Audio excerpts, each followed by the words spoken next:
Now offered at the Great Race Place. $3 late pick 3 featuring the last 3 races. $5 late double on the last 2 races. Both with a player-friendly 15% takeout. Every race day at Santa Anita Park.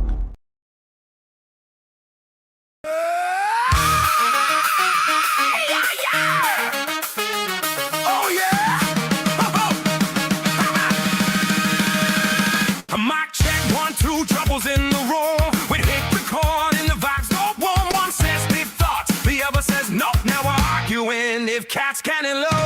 We spill the tea, we spill the wine. Have the stories it goes in half a mind. We laugh and cry, we overshare too long. Podcast every now, just double the crutch. Double Trouble Live with twice the mess. Double Trouble Live, no stress.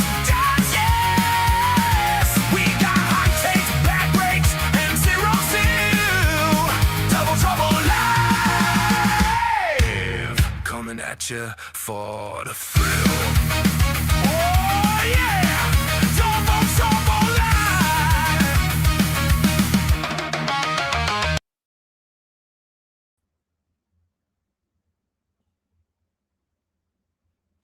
Hello, everyone. Welcome to Double Trouble Live. I am Ciaran Thornton. This is my co-host and troublemaker, Frank Scatoni here. Another Friday edition here. Frank, you ready? Ready to make some money? Hey, if tomorrow's big cap, today's little cap. Yep, little cap day. DTL Crew. Woohoo! I'm excited for a great weekend. Great weather, great racing. Thought the sequence was pretty interesting today. Yeah, I mean, I just saw we started off to pick 6 with the chalk, so everyone should be happy their single made it out alive. That's right. There's a $45,000 carryover. I didn't see what the actual pool got up to. Did you happen to see that? I did not think to look, but I know on the website they were saying $350K they were gearing for, but it blew through that last week. So, I mean, it's the best race and there is right now around the country. So I'd be shocked if it wasn't more.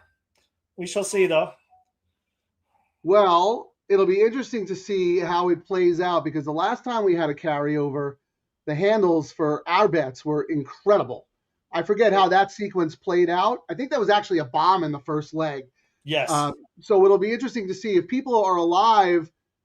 Are they going to hold? Are they going to press? Are they going to pivot? It'll be very, very interesting to see what's going on because I was kind of formful in race 5. I don't know, how you saw things.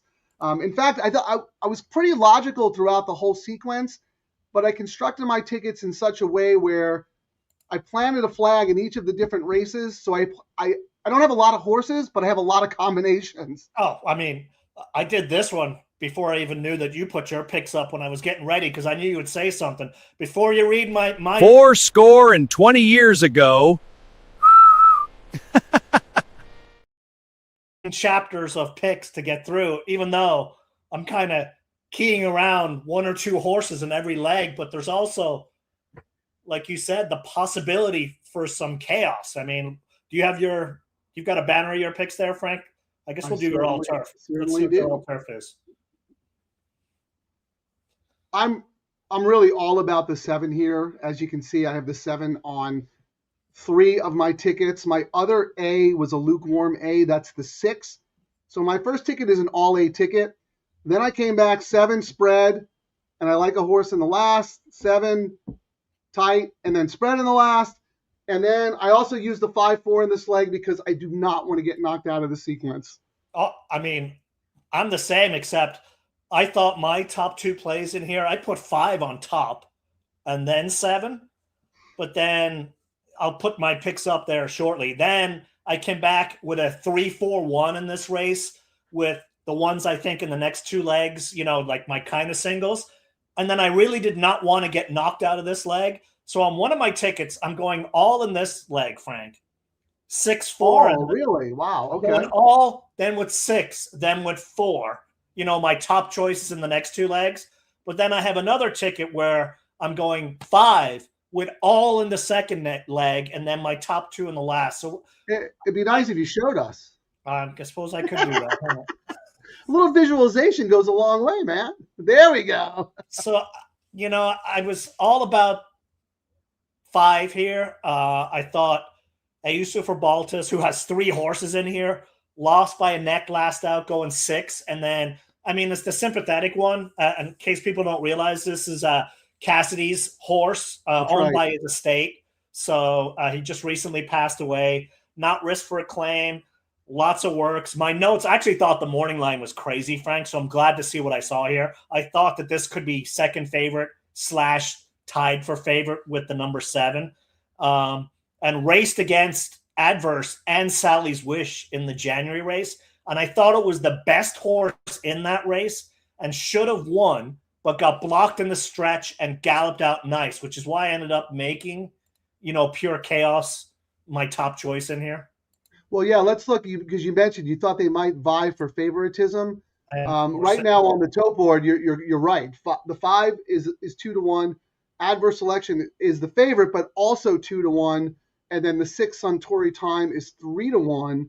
How about the Will Pays? Let's see, because those usually tell the tale, right? Will Pays double 7 dominant 1340. That's about as low as we've seen on some of those chalks that have done well, on our show, Frank. That's about when you see them down at $13, they're winning probably. I'm pulling this number out of my butt, but there's like a 90% win rate, I think, when they get that low. And then we go up to $24 for the 5. And then the pick 3. Same on the pick 3. Pick 3 dominant. $23 for the pick 3 for the 7, $50 for the 5, and then the 8 actually $72 is the third choice, Frank. I don't think I used the 8. I did not use. I have it on my another ball. It's like you said, he's got 3 in here. So yeah, and my notes on that one were Edwin's on and finished in front of the other Baltus's last out. It was the only reason. Adverse, you got JJ riding for Mathis, jockey upgrade, my notes were I thought this and Pure Chaos would vie for who's going to be the favorite, but we already know looking at the doubles and pick 3s, 7's absolutely going to be the chalk here. Everyone knows that my handicapping opinions are posted on the Santa Anita website every day in my matrix. Take a drink. Bingo card. And my picks are posted for the All Turf every day, and mine's called the Anomaly. So you can see it's an anomaly when you win. Opposite horses, but we'll have some of the same horses in every write-up. It's kind of funny. Can I just interrupt for 1 second, just because I always like to. Jeff, good afternoon to all. Good luck tonight. Well, it's still today for us, but on the East Coast, we understand. Thank you for joining us always. We were just talking about you, Stephen D. We were worried. We were ready to file a missing persons report because you are usually in the chat like 4 hours before the show even starts. But I'm glad you're here now. Welcome. And thank you for joining us. Let's see right here. What does he have here? Good afternoon. Post twice. He's making up for lost time. He just posted twice. Even looking at the pick 5 Will Pays, Frank, the 7 is just dominant. $333. The 5 is $738. Yeah, that horse is going to go off. Across 6 or 7 or 5, I think. Yeah, across multiple pools, the 7 is a big favorite. So I expected that. That's why I singled the horse on some tickets, because I figured the horse wouldn't be much value. The horse the 6 is very interesting to me because this horse has closed into paceless races and hasn't been able to get the job done. I think this horse finally gets a little bit of a pace today. And third start of the form cycle, your buddy Mike Smith has ridden this horse every time. But it's one of those things, I still think the 7's the more likely winner, but it wouldn't shock me if it came 7-6 or 6-7. And I don't mind your Pure Chaos either. You talked about the sentimental play. We just saw earlier a horse, Jensko, previously trained by John Sheriffs, now trained by Bob Hess, just won, and they had the silks made of John Sheriff's saddle towels. Just talk about a fitting tribute. So it would be kind of cool if James Cassidy got one too. Oh, yep. I would say if you go back and look at that last race that Pure Chaos had, that's why I ended up putting it in front. And you guys know from watching the show, I'm a huge Andy Mathis fan, and he's due to go on a heater. Don't let his 6% win rate, put you off any of his horses. That was shocking to me because I feel like we've been on a few of his horses and they all fire. Yeah, I don't feel like he's cold. They're just always almost there. You know what I mean? There's always just another horse that if that horse wasn't in the race, he'd have a lot more wins on his belt, if you know what I mean. Well, let me ask you this: since we're talking about trainers, I'm actually surprised that you picked a Baltus horse as your top pick because, as good as he is, he's been uncharacteristically cold and also a little unlucky. He's got a lot of seconds and thirds, but his horses have been outfinished late, and that's been a little bit of a problem.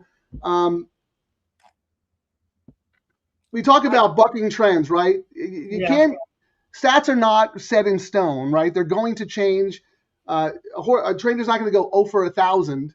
There's always going to be that one winner, right? So maybe this is the day Baltus starts to heat up, right? I mean, we've talked about it. I mean, this meet has been one of the strangest meets I can remember at Santa Anita, where I don't think I ever remember, especially when I'm doing my notes, writing offers so many times for so many categories for trainers and jockeys. It's just like, and it's not like small stables going on these cold streaks. It's like the big guys. Sadler.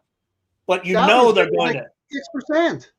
When they break, though, it's going to be like an avalanche of wins when it finally happens. Yeah, Sadler was ice cold, virtually unbettable, and then I forget what day it was. I think it might have been a day we didn't do a show, and I was alive to like everything in the last race, and he had a horse, go dirt to turf, stretching out, whatever it was, and the horse won for fun, and it just totally blew everything up. So you can't over rely on the numbers, right? Yeah, and we didn't talk. I suppose we should talk about the middle leg, which a lot of people are going to single. I thought it was a lot. I mean, what's your thoughts on that that race where we've got Wizard of Westwood, Twirling Point, City Exile? Who did you plant your flag on? That's a tougher race than it seems. I'll tell you right now, City of Exile is not an A for me. I'm 1-2 in that race. I went 4 deep, and then I also have a ticket where I went all, because I essentially went 6, and then I was like, well, you got 1 Wizard of Westwood, Hara hopping on for McCarthy, second off the layoff. Giroux hops on for Papa, but then you got Dicey Mocharo, that 8-year-old who's always in the money, and the jockey's 0 for 14. But then I thought, you know who that horse is, right? Oh yeah. The reason that horse hasn't won in eons is because Gold Phoenix broke his heart in the Del Mar Handicap the first time Gold Phoenix won. I'm pretty sure Dicey Mocharo was beat by this much that day. But the reason I ended up throwing it in for that very reason, I was like, there actually could be pace in this race. And Dicey has whenever gold races, we're always, there's the Gold Phoenix for your bingo card, guys. We always have to say it on one show.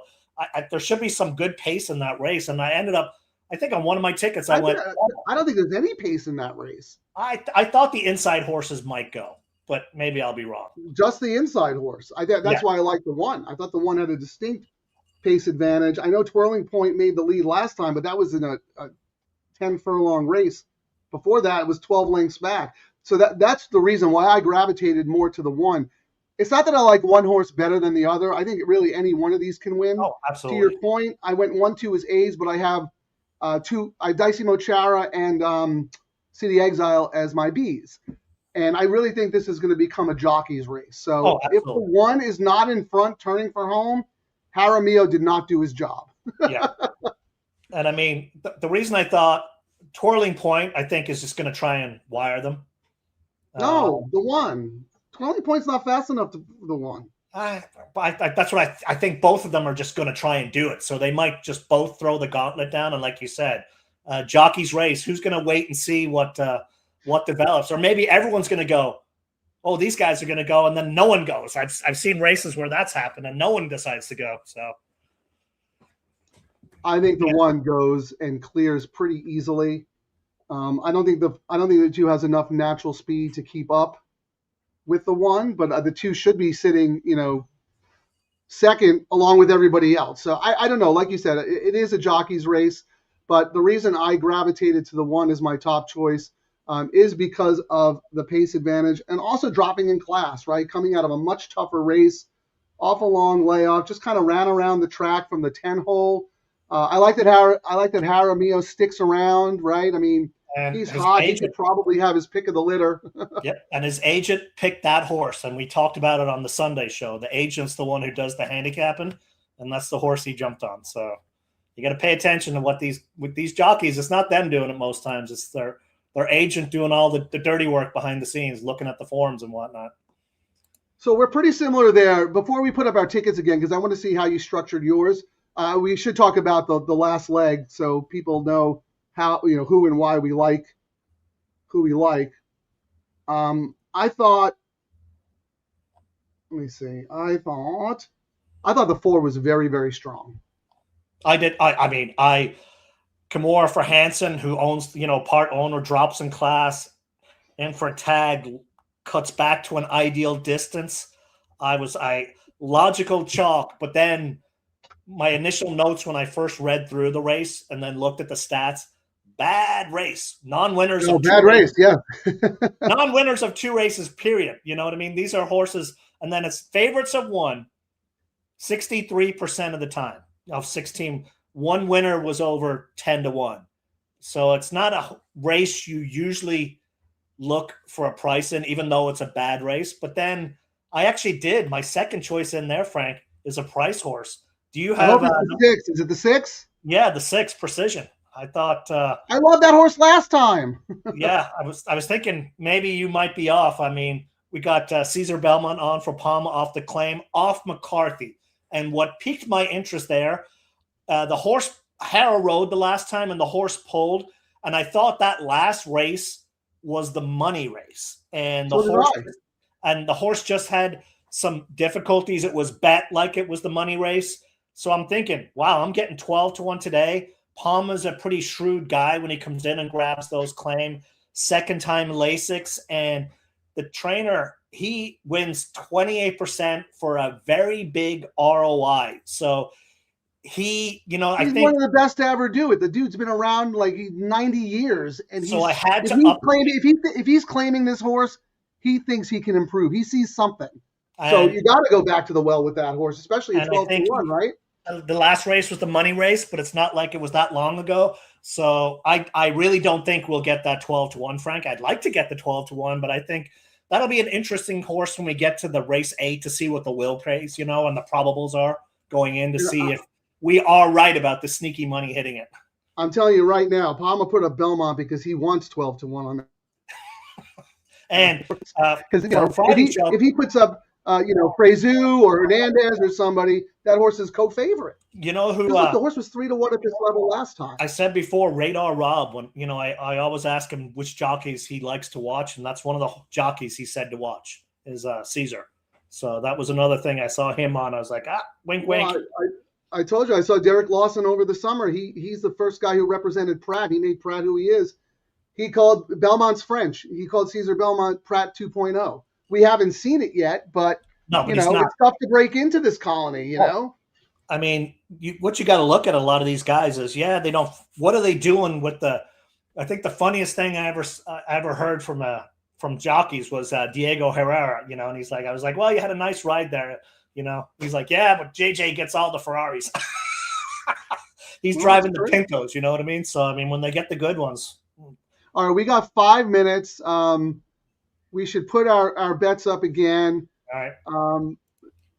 And they're also in the comments. You scroll back to the start of the comments, and you'll always see the bets in there. All right, let me find mine.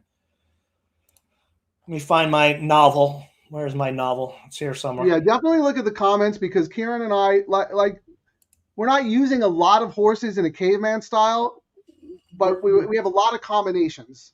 Yeah, we got one of the tickets. The way I usually structure it is I'll be knocked out of one ticket, but then if I'm able to get through, the ideal thing is to get through with 2 tickets and then lots of spread on 1 and tight on the other, and hoping to get through that way. So you don't even have to sweat this race. You have all. Yes. And then you have various top-ups with other combinations, right?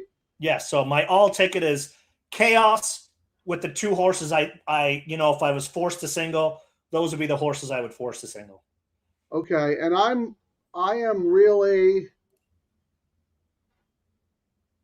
just 4-6 here. I thought I had another 7. combination. I don't think I put my whole 7-6. bet up there. Oh wait, all turf. You got 7-6 in here, right? No, my all turf. Oh, 4-5-7-6. Oh yeah, you see the 4-5 there? For some reason I didn't see Last that. one, all the way at the back. It's trying to jump up and go, I'm right here, Frank. This is your bet here. Okay, right. So I have I'm going to just write down the horses I need to root for. 4, 5, 6, 7. Right? Yep. And you have all. All right. Now that we sorted that out, There was a couple of price horses in here. I suppose I should just throw them out. Why I put them in? I mean, my notes were number 1, Sally's Wish, but it came out of the same race as Pure Chaos, and my notes were only if Chaos reigns.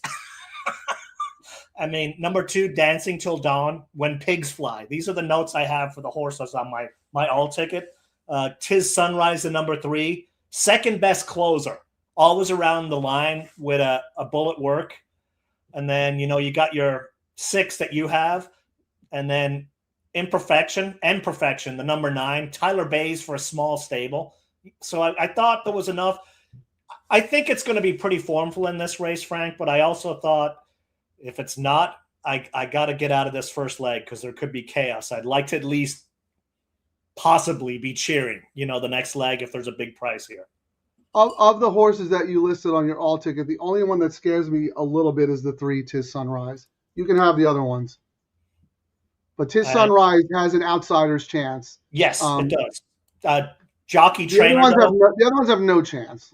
Oh, zero. Like pigs will fly. Dan likes Sally's Wish. Will make a case that these odds for Sally's Wish. Oh, yeah. So yeah, what was your note on Sally's Wish? I just said only if Chaos reigns. But the reason I threw it in because on the race replay, it was in that race with Pure Chaos that Right. I made my top pick in there. And when I watched the race replay, I was like, well, the horse didn't really run that badly. So, if I had to if I could only pick 3 horses, it's the top 2 choices. And I'd probably throw in either Sally's Wish or the number 3, Tis Sunrise. Yeah, Dan saw what you saw. He said that she had a little bit of a trip last time, and it might be better than the numbers suggest. So that is a sneaky one. Might be worth a couple of bucks to win on that horse. 43-1, Ciaran. Oh, wow. All right. Let me log into my account there. And the Pipey is 23-1. That's the I'm just going to do a very small double win bet on the 1 and the 3 because that's what the show is about, right? We're supposed to bet. It's a betting game, right? It's not a spectator sport, is it? And I mean, we're getting a good enough price. Even if we do a $2 bet, it's going to pay for one of the bets. Well, I was going to say we better hit because I just looked at my balance and I only have $6. I forgot to top up. I got to combine my balance with Mark Gelding's balance. We'll have $12.07 between the two of us. Oh, well, we'll have to do his official announcement here soon. Yeah, he was if you guys are watching on Twitter, he was going after an ADW that shall not be named that locked everyone's account with the most crazy. I mean, I'm not going to mention their name, but what they did, everyone else does, but they did it to every account at the same day. So of course it's going to blow up on horse Twitter. Oh, I thought you were going to play it. We'll play it after. We have plenty of time to kill. How about this? Thank you for joining us, the one and only Nicole. Ciaran's name sounds like an ED medication. Well, it depends on how you pronounce it, because everyone pronounces it a million different ways. Ciaran, Ciaran, Ciaran. The Brit way, and it's spelled the Brit way. So anyone who spells it Kier, whatever. Enough of those guys. They're Brits. Mine is spelled the Irish way, but the spelling doesn't really phonetically help people. Yeah, because the C is a K, really. It's a hard Correct. C. and everyone thinks it's a soft C, like Cialis, another ED medication. Yep. Ciaran and Cialis. Well, I do not need that pill as of yet. Touch wood. They should sponsor the NHC. The NHC, sponsored by Cialis. Well, I mean, it's not like I'm a spring chicken, but I know when I go in there, the average age drops about 20 years. So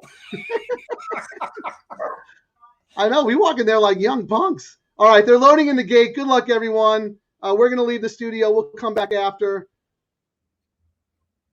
Ciaran's getting out of this alive no matter what. I need some help.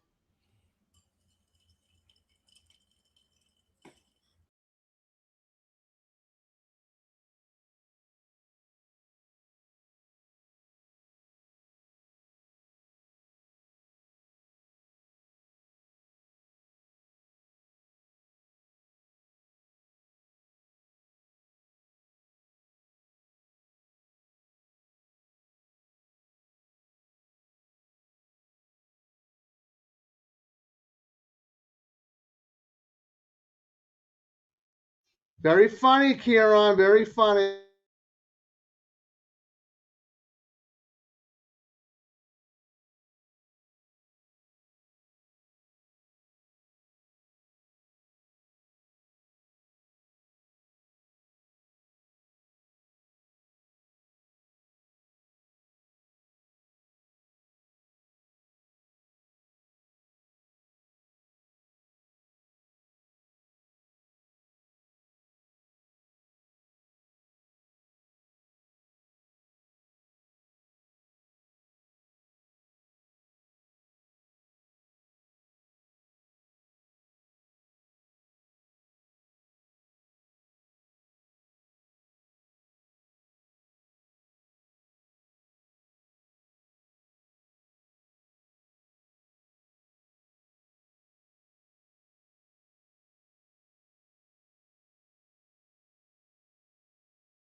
James Cassidy, how about that? Yep. Nice top pick, Ciaran. Very nice. Excellent. Ciaran's top pick. Huh? And that was an excellent ride as well. And it was nice to see today that outside not hindering the horses, if you know what I mean, because we saw it on last weekend where when they made that wide move, they kind of couldn't get by. So I'm happy to see that. I think that horse is going to win no matter what. I don't think any other horse would have been able to make that move. They would have flattened out because the rails are out today. That horse was going to win. That was like that's true. The rails were out. Yeah. Yeah. That horse was just much the best. Absolutely much the best. But look at that. You know what? Hats off to James Cassidy because he turned that horse around. The horse came back as a 4-year-old and ran really good off the bench, breaking from the rail. Baltus probably just put a couple of works in and said, I'm just going to stretch the horse out. So, James Cassidy, we salute you. Check who came in second, Frank. 'Tis Sunrise, 20-1, baby.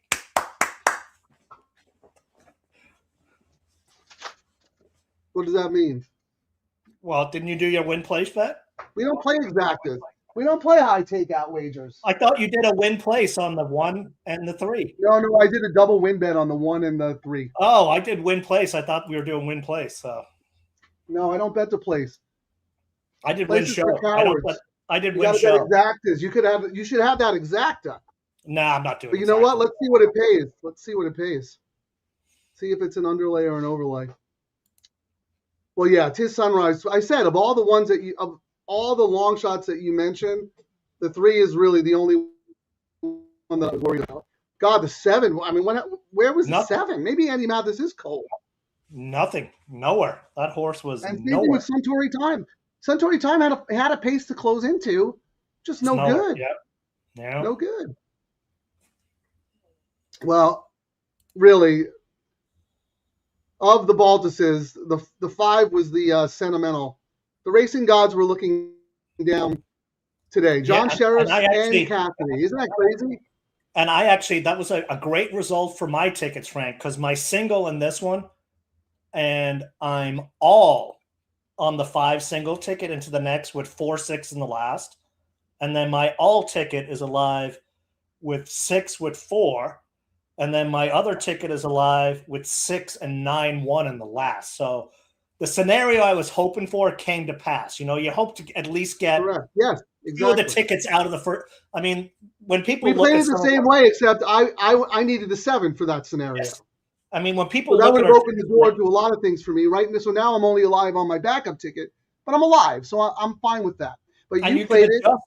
You can like adjust we said, the pick 3. We have a lot of combinations. We few horses, but we have a lot of combinations, and that's brilliant. I mean, you could end up sweeping it and crushing it today. I mean, that's what when we were talking to people, like, why are you doing so many bets? And I'm like, on these low takeouts, and especially when you've got at least a conviction, you can do spread tickets and then kind of throw in horses you would never look at because you're tight on a ticket. But then, like on my case, I was tight on one ticket. Then the next leg, that's been my danger leg the last couple of days, I've got all, so I can get to the last. Yeah, exactly. Leg, That's brilliant. So that's how you have to play these bets.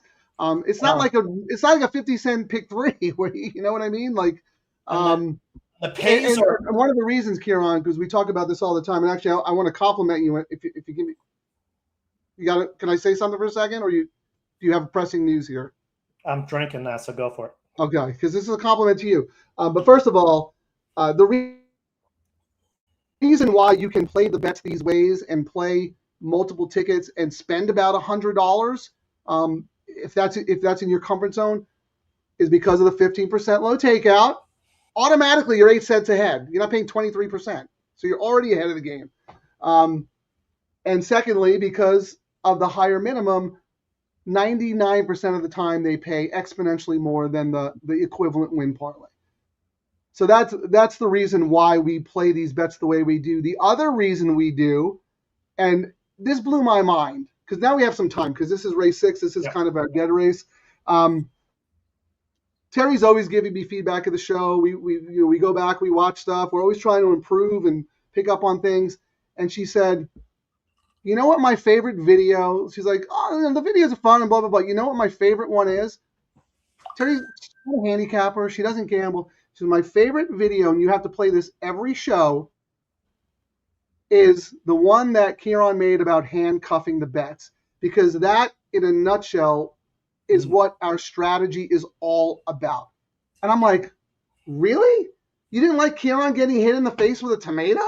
You didn't like, why hasn't Chepe called? She's like, no, you need to play that because that is the essence of this show. And it ties right into the way you structured the ticket.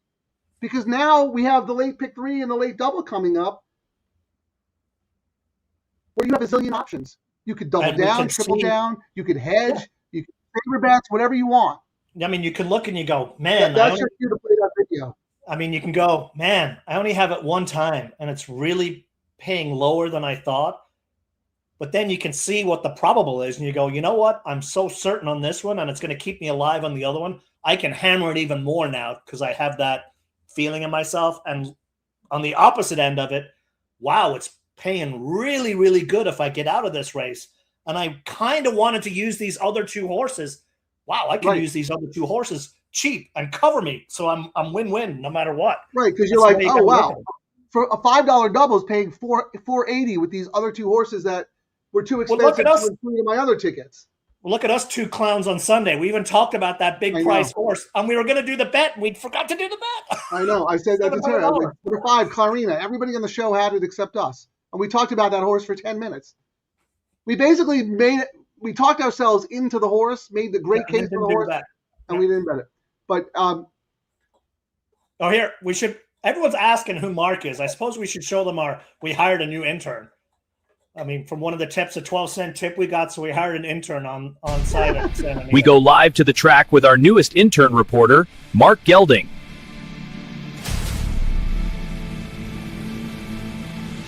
Thanks. I'm here at Santa Anita where things are absolutely happening. Very fast horses. Some of them will win. Excuse me, sir. What number are you betting? 4? Number 4. That's my pick for this race, Frank. I've done the analysis. Mark, any final thoughts for our viewers?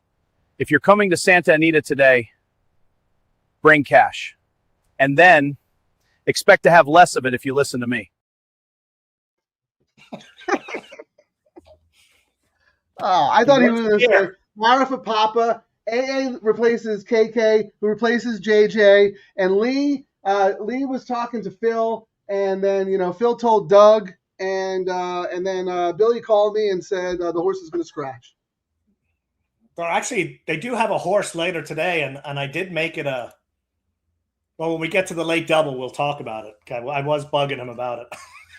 Well, here Terry has a request. She likes the handcuffs. Can we play the handcuff thing? All right, let me go find it. Hang on. It's in here. It's in the studio. I just saw it. Is it? Because I was trying to clear. I actually think she's right because like this. No, I can find. I'll play it. Okay. If you don't mind, because right here. At Santa Anita, 3 low takeout bets can supercharge your day. The $3 all-turf pick 3, the $3 late pick 3, and the $5 late double. Think of them not as separate tickets, but as one collective bet. The magic? Selective spreading and smart coverage across the sequences. Example, you nail the first leg of the all-turf pick 3. You're already alive in the late pick 3. Now you have powerful options. Had a strong single lined up? Press it. Ride that conviction hard. Whiffed early? No sweat. You still have 2 more low takeout shots to save the day. Handicapping all 3 together maximizes your profit potential. Or hedge and spread. Add the extra horses you skipped earlier to keep the all-turf ticket smaller. Hit a big price in the first leg? Awesome! No kidding! That's huge leverage, right? We're loaded in the late double probables. Let's go! Handcuffing these 3 bets maximizes your edge and your profits. Double Trouble Live! This is pretty good and informative. Now, the one thing to keep in mind on this one is when you whiff, it will cost you. And, I mean, unlike all these other handicappers out there, we whiff more times than we don't. But when we hit, and that's the thing, people expect guys to hit every time they put a pick out. Well, you didn't win today. You didn't win for the last 2 weeks. But then when you win, if you do it this way, it'll pay for the next couple of months. And that's usually what it is. Like when you hit big on these things. Well, yeah. I mean, we're not giving out picks. We're betting. It's more about wagering strategies and ticket constructions. Here, Dan had something funny to say about your inactivity fee. I can't believe that's the only interaction that Mark Gelding had with Naira. I like the guy's. Oh, he had more. Do you want more? I mean, we're paying the guy. All right, hang on. Might as well put him to work. Let me see. There was one. He got a lot of view about this one. All right.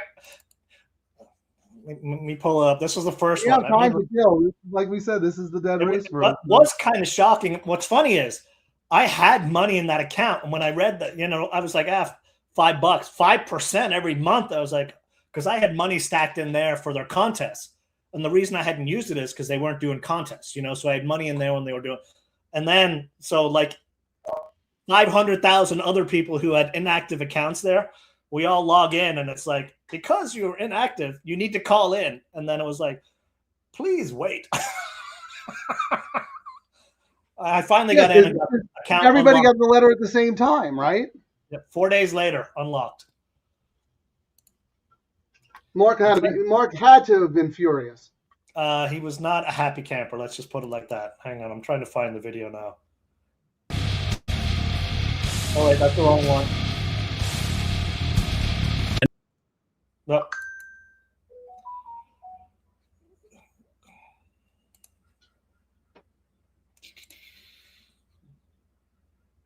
There it is. All right.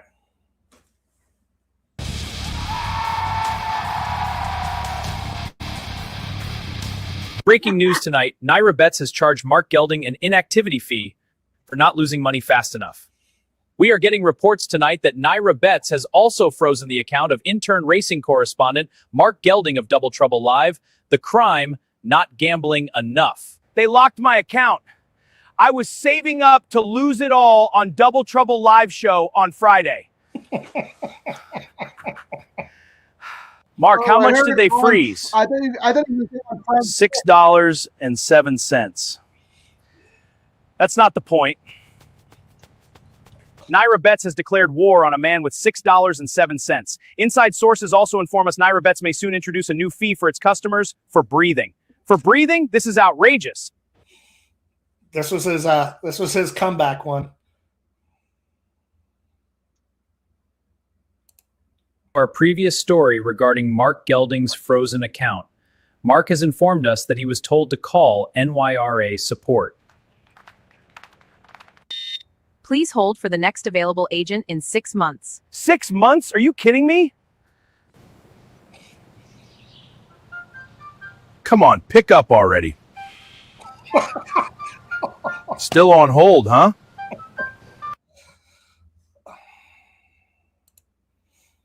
This is why we hired him. He's got determination, man. He does not quit. He does not quit. No, I mean, and he's hopefully There's no quitting. Gelding. Hopefully he did his all turf bet using his $6.07. Well, a public service announcement. I believe that Naira, after like a couple of days, canceled that policy, right? Did they take it back? Yeah, I mean they canceled it, but or something. the thing is, every ADW has that in their terms. You know what I mean? It should have been one of those. Hey guys, you've not used your account in a while. Like, you know, but, TVG, they'll send something out. But they don't do it. They did. And it just, I think it blew Twin up because Spire, go ahead. They sent it out to everyone at the same time. And then a couple of people hopped on, and then you're like, oh yeah, I got money there. And then you went to log on, locked, you know what I mean? And that wasn't a whole lot of thought put into that, especially when. Well, no, but it's so funny. The timing was crazy because before that happened, I knew I had like $30 in a Twin Spires account. And every once in a while I would go on there and like bet Australia, like, you know, $2 to win, you know, win in place or whatever, just for fun. So I decided to do that the other night. And it's like, you do not have enough money in your account. I look at my balance, it's 0, 0. I go, what the heck? I go all the way back to July 2024. The whole year, they took $5, $5. They took the money out of my account and wiped me out. So Naira Bets was not the first to do it. They all have it. They just, yeah. But here's the other point. You just got to be mindful to go into your account. I've done periods of time where I haven't been that active on ExpressBet, which is my primary ADW. So what they'll do is if I go to watch a race, they will not allow me a video feed unless I bet the race. They're not stealing money out of my account. They're like, and I'm like, I totally get it because it costs money for them to buy the signal from Roberts. And if I'm just sitting here watching the races for fun and not betting, it's costing them money. So yeah, I mean, if you want to watch it, bet. Okay, fair. They should have sent a thing out. Hey, you've not done a bet in a while. You should do a bet. You know, we have this fee that we can charge. Oh crap! Let me go on and see what I have in the account and do a bet. You know, and now it was bad PR for them, but a good acknowledgement for horse players that, you know, a lot of us have accounts all over the dang place to just be mindful and go in and use some of them. Like I've got an Amwager account. And when that happened, I was like, you know what? I better log in there too and make sure I throw a bet in because, you know, you forget about it. Because my thing is have backups everywhere. You never know when an ADW goes down and you get one of those barn secrets. Bet this horse and you can't bet it. What are you going to do? That's, of course, going to be the day the horse wins. All right. Yeah, I mean, it's just. Let's look at some probables for the start of the late pick 3. I wish we had a bet where we could talk about this race. I mean, when I handicapped this race, Frank, I went 3-6-1. I guess the one scratch, but I thought it was 3-6. The Kimura horse with Hansen, and I mean this 3-5. You're not really getting any value though. Is the thing. Yeah, the double to the three, the six, actually this to the six. Yeah, paying $3.40. My goodness. Yeah, the $2 double to the 6 is 15. Oh, that's probable. Hold on, that was. I'm sorry, Yeah. I was looking at the wrong thing. That's my bad. 6 is paying $15, and the 3 is paying 30. Although, remember that last race, the 7 was paying $13 and went down in flames, and the second choice, my 5, actually ended up coming through. If we look at the pick 3, there's not much separation, Frank, on the pick 3. The 6 is 34, and the 3 is 40. So, am I betting a 3-5 or am I betting a 3-1? I'd probably go with positive times, to be honest. But who is your top pick in the race, or you saw them 3. equal? My Okay. top pick was the 3. Yes. All right. Well, why don't we look at the double probables going forward? There's only to see who's 5K. taking money in the next leg. There's only 4,800 in the pool, though, so it's not really going to give it. Well, I suppose we can see right now the 3 to there's 10 minutes. the 3 to the 6 is 15, Frank. The 6 is the favorite right now into the next leg, believe it or not. The 6 to the 6, 13. 3 to the 6, 15. 6 to the 2 is 15. 3 to the 2 is 31.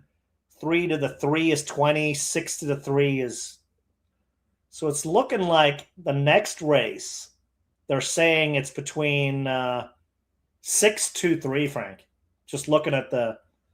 So that's one's not getting Why don't any. you put up your late pick 3 so I can see who you, Yeah. you know. That one is not getting any action. Hang on, I'm trying to find it. Yeah, that's interesting. Like no action at all. But it's Who still is your top pick? my top pick is the 6. It is, okay. There's my The 1 is dead right yeah, now. the one is surprisingly dead. Yes. Wow. The 2 is live, the 3 is live, and the 6 is the current favorite. And the 1 is not being bet the way the horse should be bet. And But then it's early yet. You know, it's like you said, it's still early. and then talking about the handcuffs, you'll see here I'm all about just 4 horses here, 6, 1, 2, 3 on 2 tickets. Then my top choice, the 6, with a spread, and 6 with more of a spread. And the reason I'm able to not have to change that is because on my all turf, I got the all button in that leg. So I get the best of both worlds on that ticket. So this is the scenario. I'd like to hear from the DTL crew who they like in that. Go ahead. Oh, I was going to say, so that's so far, touch wood, the perfect scenario. You know what I mean? Going into that second leg of the all turf and start of the. Yeah, because then you're live again. It opens more possibilities to you. So I'd like to hear from the DTL crew who they like in that race 7. And I'd like to hear from you, Ciaran. Why is the 6 your top pick? I was shocked the 6 was the morning line favorite, to be honest with you. I just thought one last out under. Let me pull up the stuff. One last out under JJ, and Papa puts on Giraud, who's starting to get more phone calls. I think who did JJ hop on that race? Actually, JJ has no ride in that race. Was there a scratch that we didn't know about? That was the one thing that I found interesting. But I will say that Giraud has gotten a lot of rides for Papa recently, and they're doing very, very well together. The horse is third off the layoff, one last out. How do you not bet a Papa horse? He put his go-to guy on here. But it is also a race where it's been raced 36 times, Frank. 18 of the winners have been 5-1 or more. And believe it or not, that race, the favorite is only 17%. Like it's I wouldn't have thought it when I read it, but it's a race that tends to throw off a little bit of chaos. Yeah, I mean, the horses at this horse beat last time, or to use my 20. I mean, look at Phil couldn't win at this level. Phil tried this level 2 back. Horse was favored, finished 5th, lost to Dicey Mochara. Basically ran the same race last time, same figure, but was against much weaker company, so won. I'm not saying the horse can't win again, but I don't see any reason why this horse should be a bigger favorite. It should be a favorite over the 2. I mean, look at the 2's class.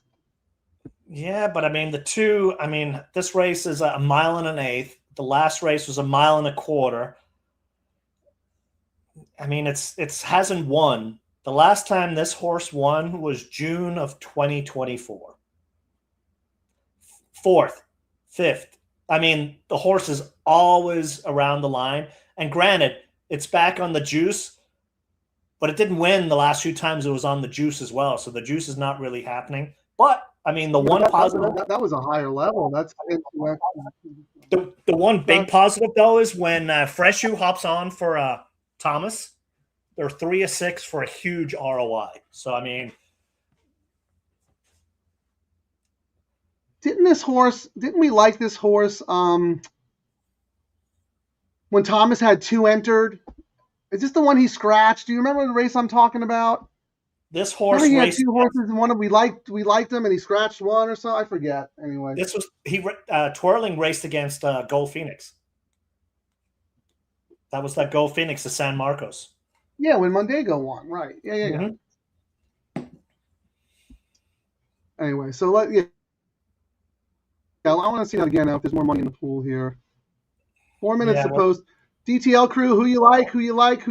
Ciaran, right now it's 6-2 is the favorite combo. Finally, sense is prevailing. There's no the 2 has to be favored over the 6. It's crazy. But there's not a whole lot of separation. But the 1 still isn't taking it. The 1 isn't taking any money. The 1 is the really interesting thing. Like the 1 is really not taking any money, but you know what? We'll get a better idea on that when we get to the race, Frank, when we see what the will pay is on the pick 3, because what we like to look at, the pick 3 is usually the smarter money, and the double is usually an adjustment when they're kind of hedging what they thought, is what we've kind of found. Just real quick, Felipe, he likes the Wizard of Westwood in the next race too. So John Wooden of UCLA, I'm with you, man. I think that horse is a lone F. Christopher Gonzalez, thank you for joining us. Win on the 3. I assume he means this race. And that's your horse, Positive Times, right, Ciaran? Correct.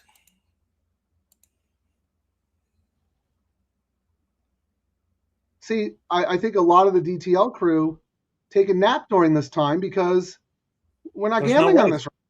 Yeah, we need some action, man. If we had that saver double, the turf and dirt, we'd be in and out. We keep the pools going. I wonder, are you able to see what the pools were for the pick 6 today, Frank? I was curious, or did anyone hear them mention it on TV?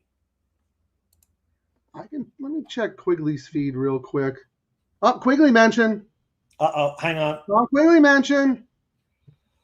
Yeah, we know what we got to do here. Where is it? This horse looks best. Quigley has spoken!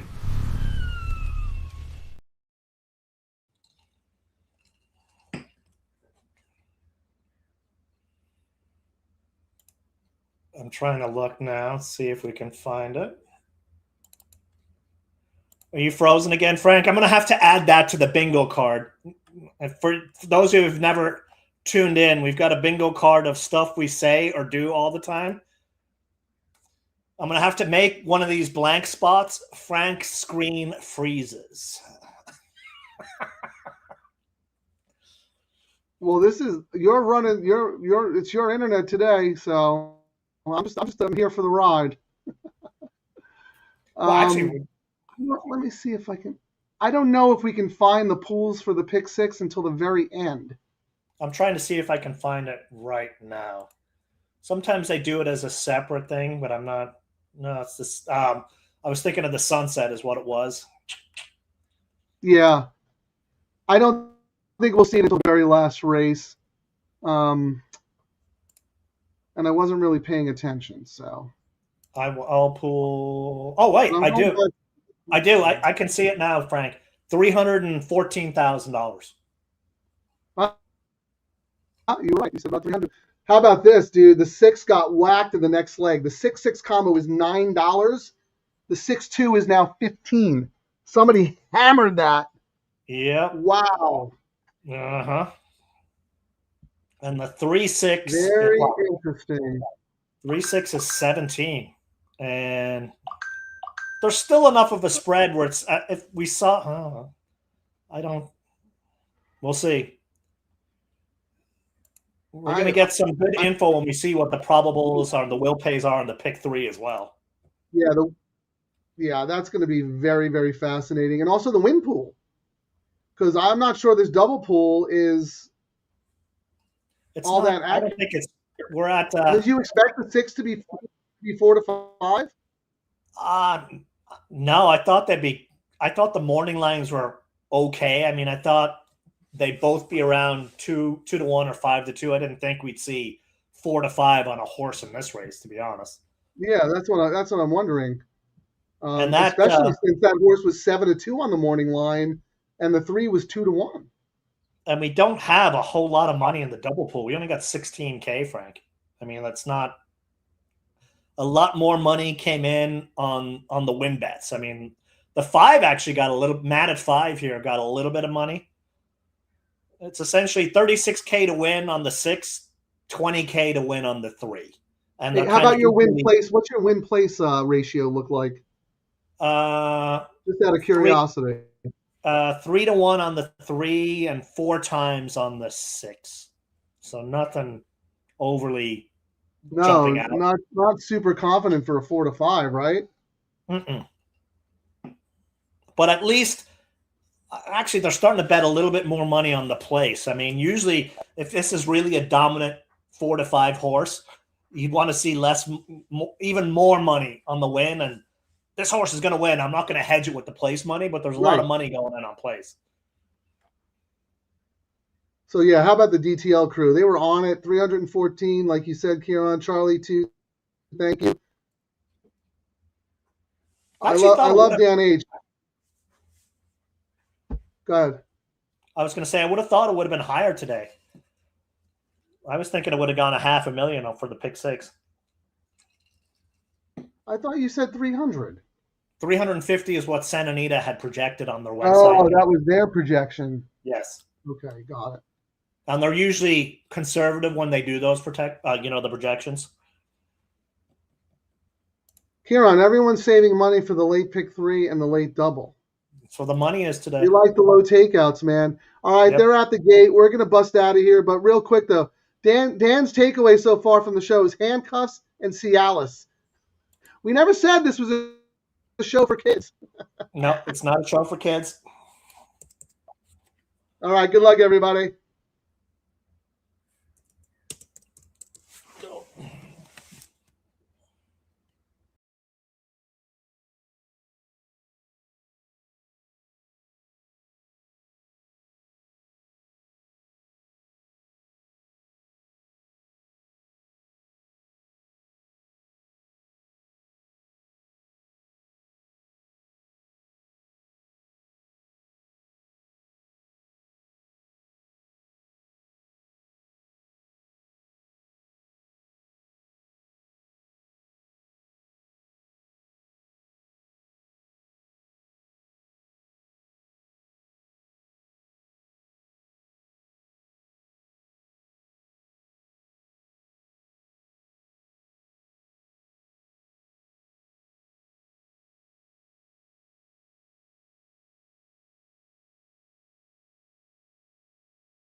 I need a little sugar rush, so apologies for the blow pop there. Never in doubt, huh?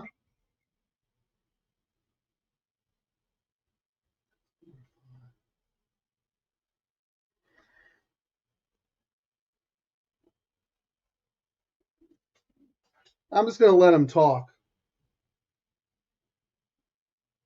6 to the 6. Just looking at it, dropped to $8. You were on mute for like 4 minutes. Oh, I was. Yeah. Sometimes I didn't hear anything you said. That was pretty much it. The probables at the end ended up being 6 to 6, dropping to $8. Oh my goodness. 6 to the 2 was 13. Okay. Well, that's significant money. Yeah, 8 that's pretty dang low. It's almost as low as we've seen for a while. Well, like you said, we'll take a look at the will pays in the pick 3. That'll be very, very interesting. I think the most telling thing about this is how cold the 1 is. Yeah, that is the big takeaway there. Absolutely. And I know the 1 isn't your top pick or anything, but 3 to 1 seems like the right price, right? I thought there was nothing wrong with that morning line at all. Between the 1, 2, and 6, I thought it was all about. It was just like which barn gave out the correct info would be all that would move the line on those 3 horses. Well, we know when the money shows on Papa, it's usually pretty good. Yeah, he's a guy where the barn knows. All right, we're still waiting. They're official, but I've not seen any probables show up yet. Nope, still nothing. That's bingo for Ciaran on mute there. Yep. And after me putting the bingo card up too. Oh gosh, Dan just texted me and said I'm frozen licking a lollipop. That's not a good look. Maybe I won't use the lollipop. Yes, and he was blaming my internet as usual, like he always does. I have the internet of champs, Starlink. Fastest thing. It even blows away my cable internet now. It's crazy. Well, I just upgraded my dial-up, so my Netlink is like really fast. Let me see. We got a before we start talking, while we wait for the will pays, we got our guy on the scene, Frank. We go live to our intern, Mark Gelding, who is... Mark, what is happening out there? Starting gate. The horses are lining up. It's total chaos out here. I'm being told that I am not supposed to be in this race. Who are you? Mark Gelding, Double Trouble Live intern, signing off.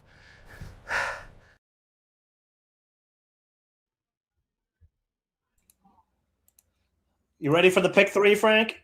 Well, how many beers did you pay this guy? Open bar. It's cheap. You just go to CVS and you buy one of those cases of that cheap Mexican beer. And I know, but we got to tell him next time. You can't interfere with the horses, man. That's. Now, what's funny, Frank? The pick 3, the 6 is paying $28.80. The 2 is paying $33. Not a whole lot of separation. No, not as much as in the double, right? And the 1 is paying $53.80, and the 3 is paying $56.40. And the double ended up being $8.40 for the 6 and $13.60 for the 2. And the 3 actually is the third choice at $23.40, Frank. So you're not getting fantastic value here with the way the prices are, but the one takeaway is no one likes the 1. Well, the 3 is the slight favorite over the 1 in the double, but the 1 is a favorite over the 3 in the pick 3. But basically the same, really. They're like, if it's not the 6, it's definitely the 2. And then if it's not the 2, it's the 1 and the 4. One of the 3 is a toss-up.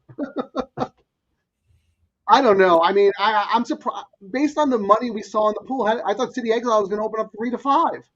Yeah, that's kind of strange. Maybe they're satisfied with their positions because they absolutely slaughtered this horse in the double. Yeah, and I was just looking into the next leg just to see where, the money was going in, and it looks like in the next leg, the force, I think Silly Rabbit, I think is that in the next leg, right? Yes. Oh no, Joint Venture in the next leg. Joint Venture. Oh, right. Silly Rabbit's the right guy. Yeah. So right now the 6 into the 4 is paying $16. The 3 into the 3 is $19.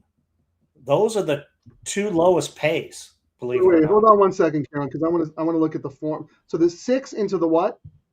The 6 into the 4 is paying $16. The next lowest pay is the 3 into the 3 paying $19. I mean, we only have 4,500 in the pool, but the 3 is getting a little. Sure, but it's interesting to see where the early money shows up. Yeah, there's that 3 in the next leg. Who was the 3 in the next leg? Majestic Palisades. That's the Lee horse, and I don't who think you liked last time. Yeah, and I mean, I just and ran second to my horse. Yeah, and my notes were second, last 2, won the 2 prior, but then I mean, why ended up kind of downgrading it a little. 4th race already this year, and this horse seems to do better with breaks. That was why I ended up doing. You know what I mean? We already got 4 races already. I mean, I get race the horse as much as you can, but we don't see them race as much without it being an issue. So, Ciaran, I'm actually surprised because you usually love Lee horses no matter what. So the fact that you're kind of lukewarm on that one is very interesting to me. Who is your top pick in this race?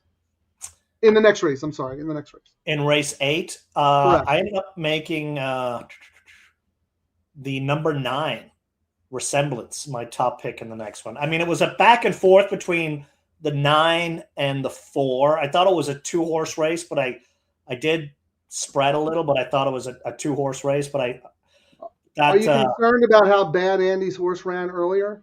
I am a little, and I mean, I texted Billy earlier today, and I was like, I'll tell you that's right. This is a little red feather horse. They rarely claim horses. Yeah, they do have a claiming fund, and when they do claim, they've been claiming with Andy. He's got a fantastic eye because I've hung around when they've looked at horses, and a lot of times it ends up being one of those 10, 20 handshakes and whatnot.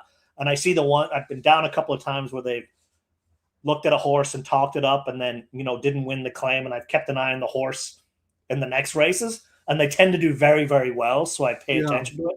And I went, "Hey Billy, am I wrong to think Resemblance rocks today?" And he goes, "He has a big shot, but it's a tough race on paper. Yeah. And then the key, we need to save ground." And I texted back to him, "I think it's between you and Joint Venture. Hopefully Bays has a good ride. Any other jockey would be a single for me. Nice claim." But that was my one thing. And I mean, Bays has won on this horse the last 3. They're going for 4 in a row, but this might have been one of those instances where I was like, yeah, I'd like a different jockey. But I also get the point where you don't mess with the guy who's winning, on a streak with a horse. But that's the. I'm just going to say this. Billy Koch is a saint.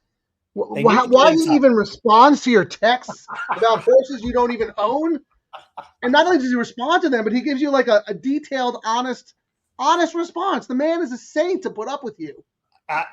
They are, when you're with Little Red Feather, they're really great to the partners. I've talked about it many, many times. If you ever want to get Gary are great. They're great. If you want to get into that side of the business and learn it, even to help your handicapping, they are probably the most forthcoming people with information, even on horses you're not in. And you meet a lot of people who have horses in a lot of different. You get some good inside info, if you know what I mean, and you get to hang with like-minded people. Well, I don't know if he's still watching, but LD said hi earlier from the Big H Houston. He's also another Little Red Feather, owner, so he can also speak to how great that partnership is. So, Ciaran, here's the thing. I absolutely agree with you. I had actually originally made Resemblance an A, and for the exact reason Billy mentioned, possible ground loss from outside, I ended up downgrading the horse. But I think this is actually, to your point, this is a very good claim. Happy, healthy horse has been claimed twice. If this horse was not doing well, Mathis would have just run him for a tag. He protects the horse in his corner allowance. And here's the thing that I was very vexed about, and maybe you have an answer for me. And it really doesn't really mean anything in the grand scheme of things, but we like to talk about morning lines and value and how we would price up a horse. So look at Resemblance's last race, right? Went off favored in a 16 dime claimer, beat Leia's Candy, who's back in this race, right? Resemblance 6-1 on the morning line. Let's go to Leia's Candy, who just got beat on the square by Resemblance and was a higher price last time. Shorter today at 5-1. Yeah, how does that make sense? And it doesn't.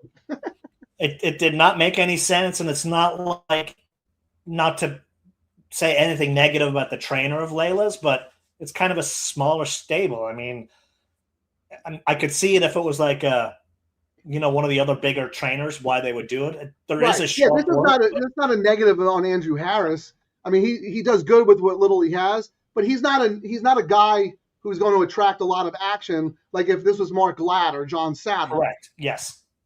So I just thought that was absolutely fascinating, and we'll see. Maybe the morning line maker's right. But I actually X'd Leia's Candy, and I have Resemblance as a B. I think Resemblance, just beat the horse last time, So anyway, I really do think that race, though, is all about the 4 joint venture. That horse is a single on most of my tickets. Let me ask you about this horse, because I wanted to throw in a little bit of a wise guy long shot horse. You know how sometimes we talk about a new face in the crowd? A lot of the horses in that race have been running against each other. Do you have anything on the 7? Major drop in class, running on turf, good come home times.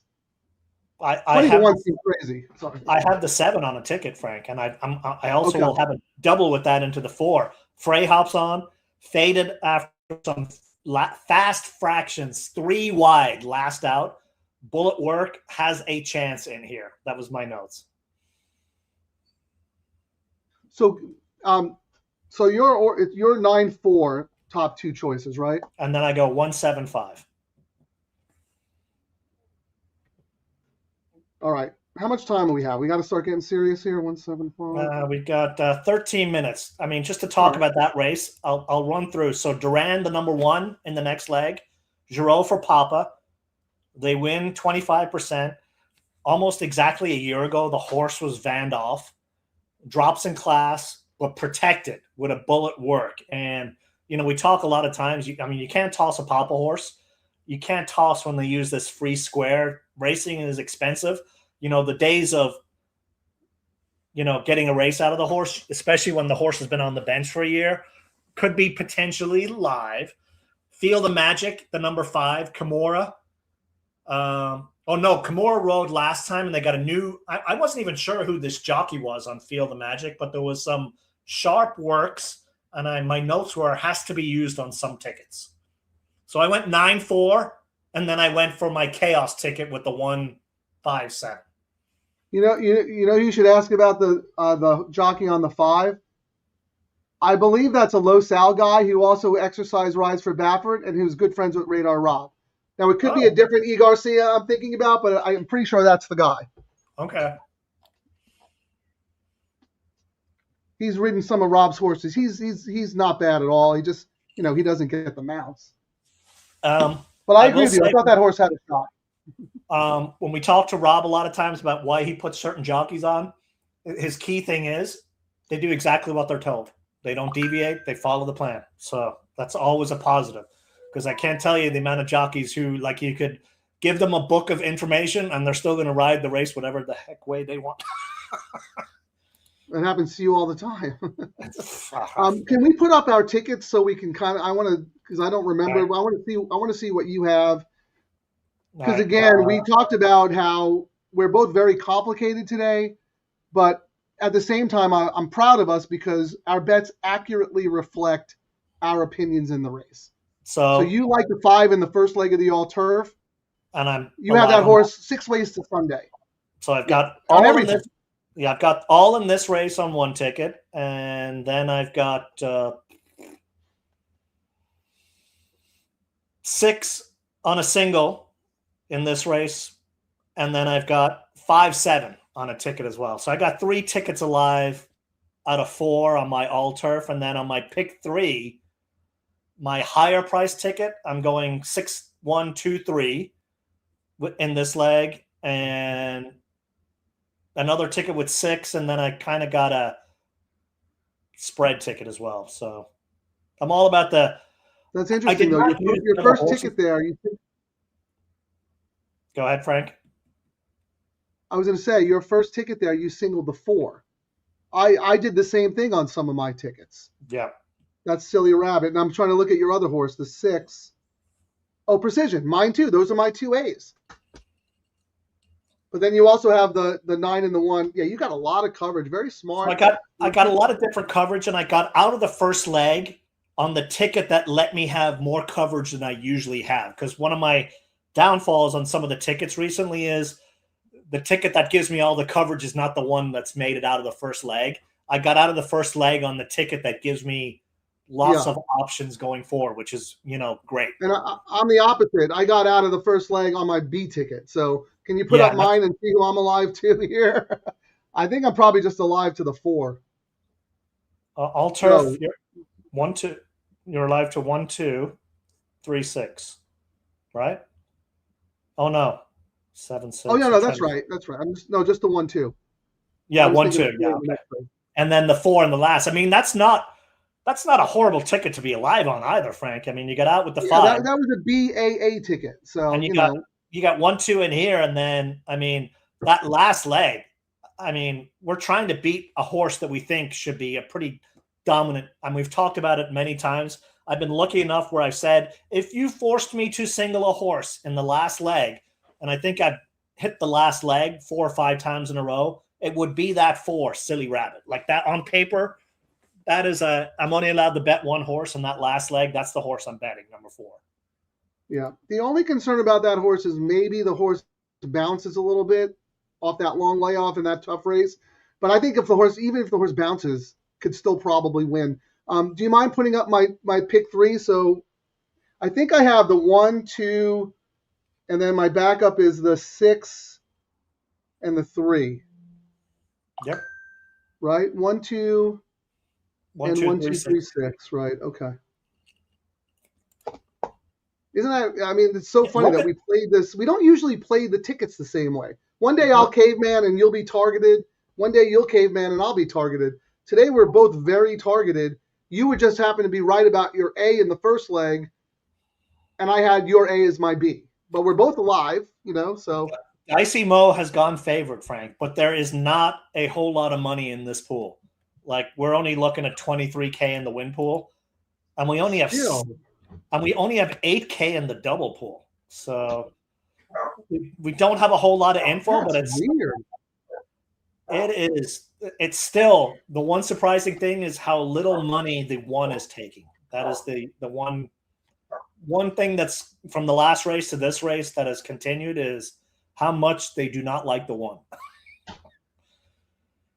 I'm so confused by that. Now into the next someone must leg, have made like $1,000 bet on the 3 because where did that come from? In the next leg, 6 to the 4 is the lowest chalk right now at $14, Frank. The second lowest is 6 to the 9 at 21. Then the 2 to the 4 at 24. And the 3 to the 3 at 25. I will say if there's something that's stayed consistent is whoever's betting the 3 dicey. I mean, it's not a whole lot of money. We're betting Majestic Palisades, the Lee horse, in the next leg. Very interesting. One thing I did notice, how we talked about the morning line for Resemblance and Leia's Candy? Look how much stronger the 9 is in the probables compared to the 8. So it's not even close. That's why I don't understand that morning line. Yeah. Right? The 9 is taking significantly more money in the double probables. The 8's no one's betting the 8. Yeah. And we still have 5 minutes. Here you go, Larry, Dicey Mo, Balnikoff's buddy. Oh, Dicey Mo's awesome. It's just ever since he lost the Del Mar handicap by this much to Gold Phoenix, I don't think he's won a race. I did want to toss him, and that's because we beat him all the time. But then I was like Gold, he has an issue of there not being pace, and I just felt like there would be pace in here. And I mean, you can't fault this horse. This horse is an ATM machine, and he always shows up. Always pays the bills. I mean, look, let me say, I think it's over. Yeah, they've made 700. Yeah, 700,000 on this horse. The horse has only won 4 times, but he's made 700,000. And I would love to own this horse. And when you're, the ownership group, grade 2, John Henry, Eddie Reed, Winningham, San Mark, you know what I mean? It's all these days are like big race days, and you get to show up, hang in the winner's circle or hang in the paddock, etc. That's half the fun of owning a horse as well. I mean, you like to win. Very, very honest horse. Always shows up. I mean, there's basically the same race last time, lost by a half length. But that's the problem, right? He's always there, but he never. Someone's always just a tiny bit better.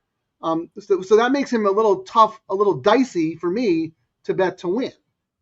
But I'm smart enough to use the horse on a backup because it's not like he can't win, Correct. So here's a question. The win money, Frank, is starting to come in on the 3.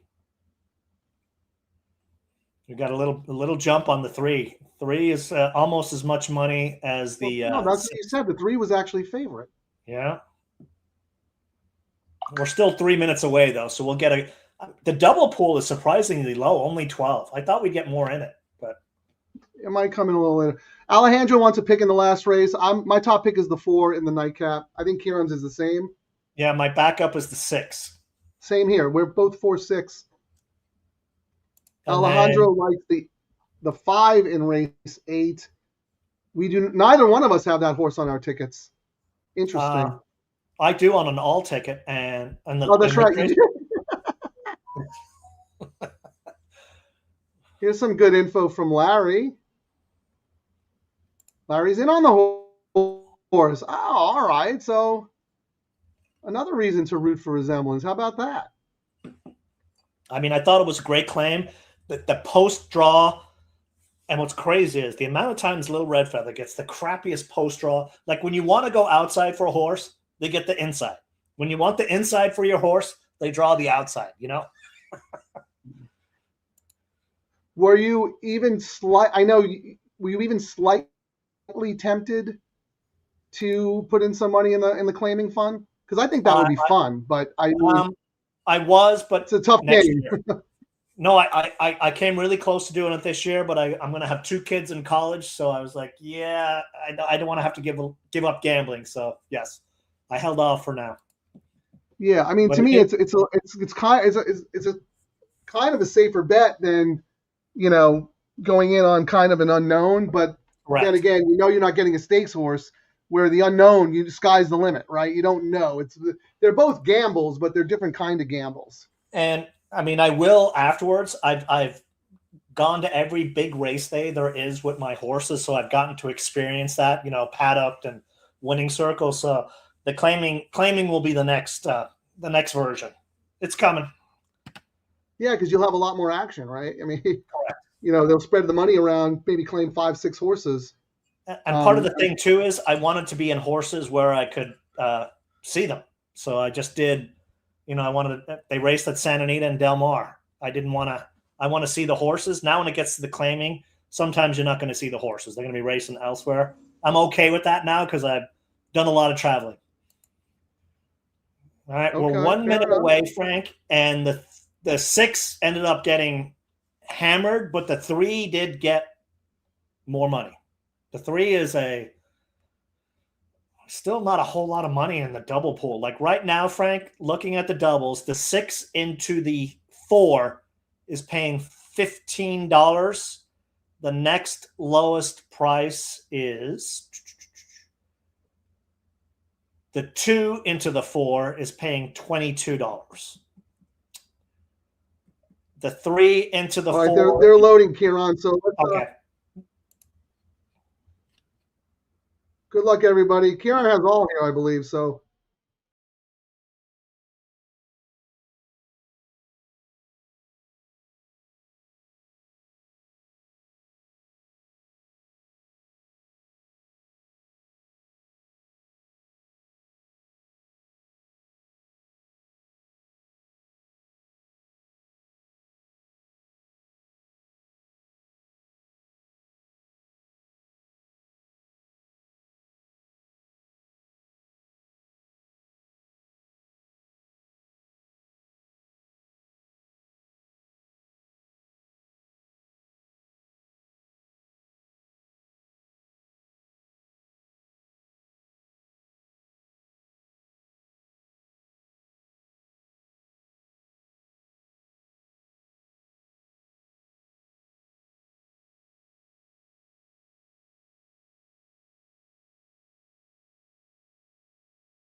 I'm still astounded all the money City of the Exile took and everything.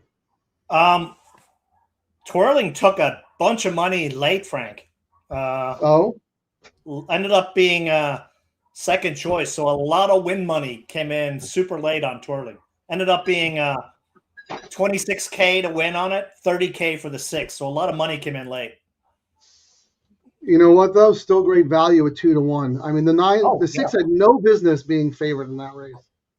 And I'll tell you, the dead money on the 1 was correct. The horse had an easy lead, like I predicted, and just found nothing. The horse is toast.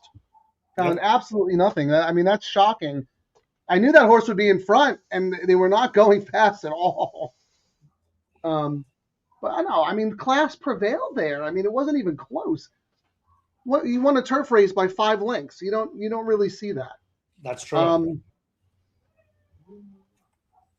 I'm astounded. I'm not knocking anyone who picked the 6 on top, but there's no way the 6 should have been favored in that race. Let's put it that way. So that's good though. I mean, my A came in, so I think we're both alive on everything. Yeah, my spready tickets went down, but I'm still alive to 4-6 on the all turf. And I've got what do you mean your spready tickets went down? I had some tickets where I was all out of the first leg with 6 with 4. So that one went down, and then my I see. Okay. And then my pick 3 tickets that I had 6, that was the one that had the spreadage in the next legs. So right now I'm all about the 9 and the 4 on the pick 3. No, I mean I think those are two good ones to go to war with. And who do you have on the pick 3? How many do you have on this next leg? I mean I'm pretty pot committed to the 4. And I think I have some tickets with Oh wait, that's the all turf. 7. You're 4 and 7, right? 1-2 with 4-7, 1-2 with 4, 1-2 with 4. Oh no, I also have 3-5-9. Yeah, you've got more spread than I do. I would have had the other spread if my 6 had come through. 1, 3, 5. And what about the all turf? Let's see what we're good. I think I'm just singled to the 4 in the all turf here. Yes. Oh no, this is a dirt race, so it doesn't matter. Yeah, but you're 4. You're all about the 4, and I'm 4-6. In the last, yes, right, okay. Well, it's got to be right. If I'm right, I'm right. If I'm wrong, that's I have opinions. I bet them appropriately. So the early money, Frank. I mean, we're still not a whole lot of money in the pool. 9 went favorite, but let's see what the pick 3. So the pick 3, Frank. The chalk is the 9 at $60. Wow. The second choice is the 1. Oh no, actually, I'm sorry. The chalk is the 4, $19. Dominant chalk. Then the 9 at 60. Then the 1 at 68, and the 5 at 70. Let's see if they changed on the double. The double, $23 for the 4, 44 for the 9, 53 for the 1, 67 for the 5. I will say the 1 got a decent amount of play, Frank, on these other. Look who the trainer is. They can't bet this guy enough. I mean, he's winning a lot, right? But he's also, even if he's 30%, that means he's still losing 70% of the time.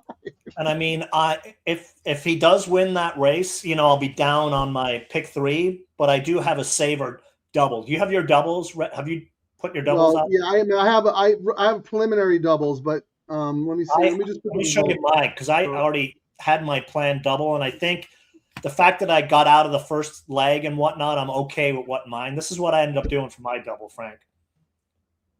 Okay. $25 double, 9-4 with the 4. So that's my bigger one. And then I'm coming back with a $10 double, 9-4 with the 6. And then kind of going along with my pick 3, I got spread tickets, 175 with 4-6. So even though my pick 3 ticket went down with the 175, if I get out of this leg, I'll still have my 175. So that was me kind of looking at what I did on my all turf and my pick 3, putting these tickets together. Right. So I'm looking because I wrote down in my all turf, I'm just alive to the 4. So that means I don't have my other A, which is the 6. And then my B's are 7, 9, 5, 8. I won't use all of them. And in this leg, I have the 4. I believe I have the 4 and the 7. But I don't have the 3, 5. No, I do have the 3, 5, and 9 too. Single to the 4. I don't know what I'm going to do. I think what I need to probably do is... Well, no, because I am alive with the 9, aren't I? I mapped out my double play based on not being alive. Okay. Reverse psychology there. Well, every time I don't do it, I get knocked out and I have to scramble. This time I actually did it. I was like, late double, 3, 5, 9 to the 4. And then late double, 7 to the 4, 6, 7, 9, 5, 8. But I mean, I'm not going to play those. Those are just possibilities. So we've got a little... One side, so one, you know what I need to do? I need to do the 3, 5, 9 to my back to the 6. That's what I need to do because I don't have that covered. I only have the 3, 5, 9 to the 4. So right now, we've got like 22K in the pool. The 4 in this race to the 4 in the next leg for the $5 double is paying $37. The next lowest pay is the 4 to the 9 in the next leg. I think that's the JJ horse. Bolt Supremacy. Correct. And trying to see if we're seeing any kind of, sneaky money in there. The next highest pay is the 9 to the 9 at $80. And then the 9 to the 4 at 84. I mean, we don't have actually the 4 to the 9 is 66. We don't have a whole lot of money in this pool, Frank, but looking at the the probables in the next leg, if the chalks don't win, you're going to be able to get away with $5 doubles and get paid pretty well. Well, can I ask you, I know it's still early, but can you look up some probables for me if you don't mind? All right. Because this is what I meant when I wrote down my saver ticket. So 3 to the 6. 653. 5 to the 6. 474. 9 to the 6. 211. The 6 is that 12 to 1 shot that we don't think is going to be 12 to 1, but yes. No. But I mean, based on that, it seems like it. That does it. What is the 4-6? What's that? 4-6 is 163. Yeah, that horse is going to be a big price. That's shocking. I mean, right now, looking at the will pays, Frank, they're telling us that it's going to be essentially the morning line choices. 495 is what, and we don't have a whole lot of money in the double pool, so the doubles right now are saying the logical choices in here to the top 3 choices, morning line choices in the next. Who is the third choice in the next leg? 5. We're looking at if we just go off the 4 and the 9 into the next leg, the 5 is the third choice right now, and that is 6 Magpies. I mean, we've bet this horse before. Fires every time, comes running late, never gets there. It's going to get there one of these days, but I mean, drops in class. Yeah, drops in class from the same race as Silly Rabbit. So I was like, well, how do you bet that one? Right, Silly Rabbit just beat this horse easily, right? Yep. In order, I know you're 4-9 or 9-4 in this leg.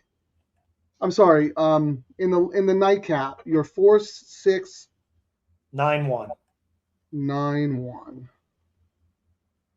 Right, that's both supremacy with Richie, Hara left, JJ rides. Before that, TJ, Tiago, Tiago was riding. Who's next?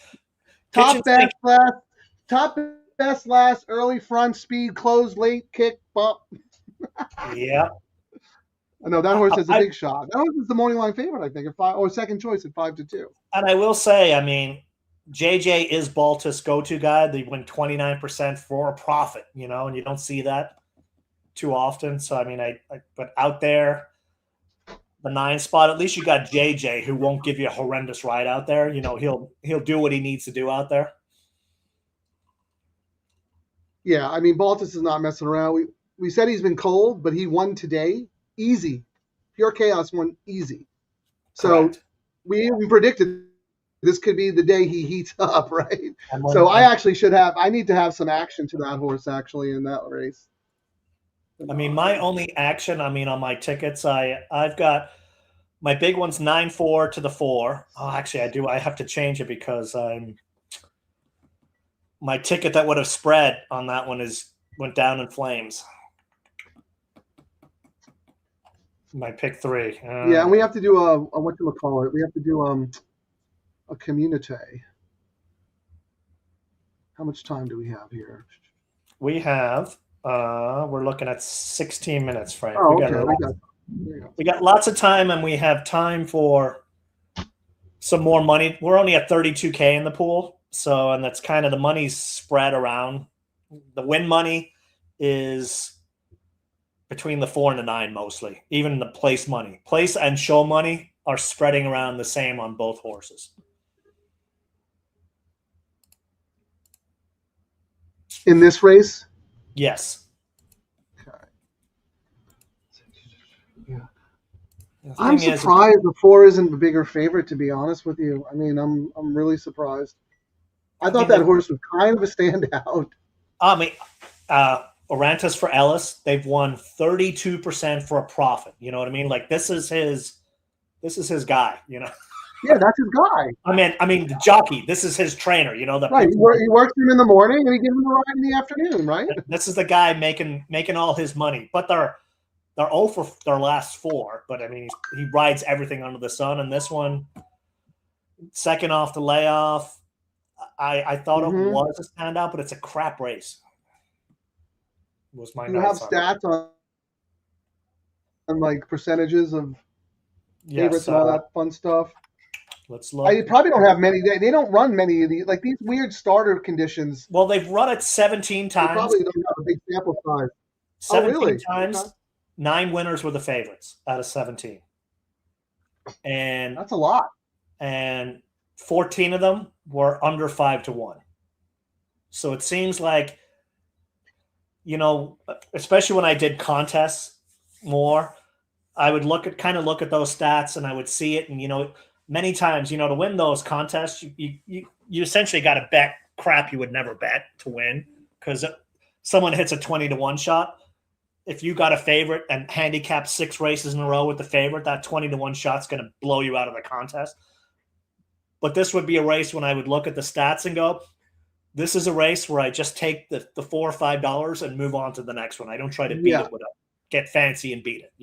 You look for, if you've got a feel for a favorite or a low price horse, historically, stat wise, this is the race where you just go with it. No, seriously, that is so valuable in tournaments. I was actually talking to Mike Manansky from Barstool Sports yesterday, who's playing in the last chance, first chance. And we were talking about some strategies and whatnot. And one of the things I said is it's okay to take a 7-2 or a 3-1 if you think that horse is the most likely winner and is offering good value, because that 8, 12 points, whatever it is, and you're trying to make the cut, that is significant instead of betting it on a 20-1 shot who has no chance. So that is an excellent point. The problem is these experts who get in, they'll get those 2 20-1 chance, and they're the NHC champ. I mean, it's almost like the World Series of Poker too. When the cards run hot, you go all in with 2-7 off, and you hit. Yeah, but no, I actually disagree, because when I was editor of the Horse Player magazine, we posted the plays of every champion every year, and you would be surprised how many 3-1, 7-2s, 5-1s you saw in the mix. Yes, you need 2 cap horses. Don't get me wrong. You absolutely need them, but you need to have that consistency. I think it's changed a lot. They're blowing up. There's so many now, and I mean, well, that's true. There's a lot more people now. There's like 800 people playing. So when you got a 100-person tournament, that's true. You get away with that. When you got 800 people, and a lot of them are the relatives of the main people, and all that collusion nonsense too. When they, the 2 main tickets have these prices, and then they're like, all right, I want you to put this 20-1 horse in here. I want you to put this one in. I mean, that's kind of the stuff you're dealing with. No one likes to talk about it, but I don't care. I've had a few. I'll talk about it. No, it's a good point. You're right. 10 years ago, when the field size was 200 people, you know what I mean? Like, you could get you needed to have those 3-1, 7-2s and whatnot. But I guess my point is, like, don't try to beat a horse. Yeah, to get a price. Especially in the mandatory races. Want to win. Take the $4 and move to the next race. Especially in the mandatory races where you just need to take the points and in that race. And that's that pick and pray stuff. Now, when we're talking real money, if there's a 3 to 5 that you like, and you like 2 horses the next, you can turn that 3 to 5 into 4 or 5 to 1. And we know a lot of contest guys who make their tournaments going all in, getting 3 to 1 with a big bankroll versus, guys even less than 3-1 sometimes. Versus guys betting $50 on a 20-1 into a 20-1 double, and they miss. The guy who took a 2-1 and a 3 to 5 in with a $500 bet has blown away whatever you would have got paid on that, crazy price. So there's a lot that goes into it. I would say learn how to gamble first and build the bankroll, and then you can start doing the nonsense. I will say, I've been focused on the tournaments for a long time, and I think it made my ROI go down the crapper because I was focused on chasing prices. Since we started doing the show, Frank, ROI's up because it's all about padding the bankroll, which is what pays for it. You allocated your bankroll, and now you're in a situation where you're getting the best of it. Mm-hmm. In the tournaments, as good as you were, that year that you had was phenomenal. You're still going up against juggernauts who have an infinite bankroll and get 3 entries every time, and their long lost cousin is all of a sudden the best cousin, brother. I mean, I think the funniest thing was a couple of years ago. I remember them going up to the person who was running it. How do I bet? And I'm like, did that not raise a red flag for you there, tournament director, when the person didn't know what they were supposed to do in this tournament when they actually made their way in? But that's a whole nother story. Yeah, let's get down to business. We're here to make money. We have to do a community double. 9 minutes. 7 in the 8 he likes, and then he's playing a $5 daily double, 8 with all, and then the 7 to win place and show. Okay, what price is the 7? Might just do a win bet on the 7. Rim protector 9. Yeah, 9 to 1. Yeah, I knew that 20 to 1 was ridiculous, but now I will say we've got 47. We're here to play to win, right? So let's. Well, we've got 48K in the double pool, Frank, but I'm shocked at how little money is in the win pool. We're only at 27K, and it's kind of spread. Well, it's not even spread out. It's $1,000 more than the 9, and then everyone else is getting a little bit of play. The 5's getting a little play. Well, maybe the sophisticated bettors are happy with their position on the 4 in the double and the pick 3 will pays, because that horse is a pretty significant favorite. Actually, not so much in the double, but in the pick 3. Yeah. The 3 took some money in the double in the will pay here, and so did the 9.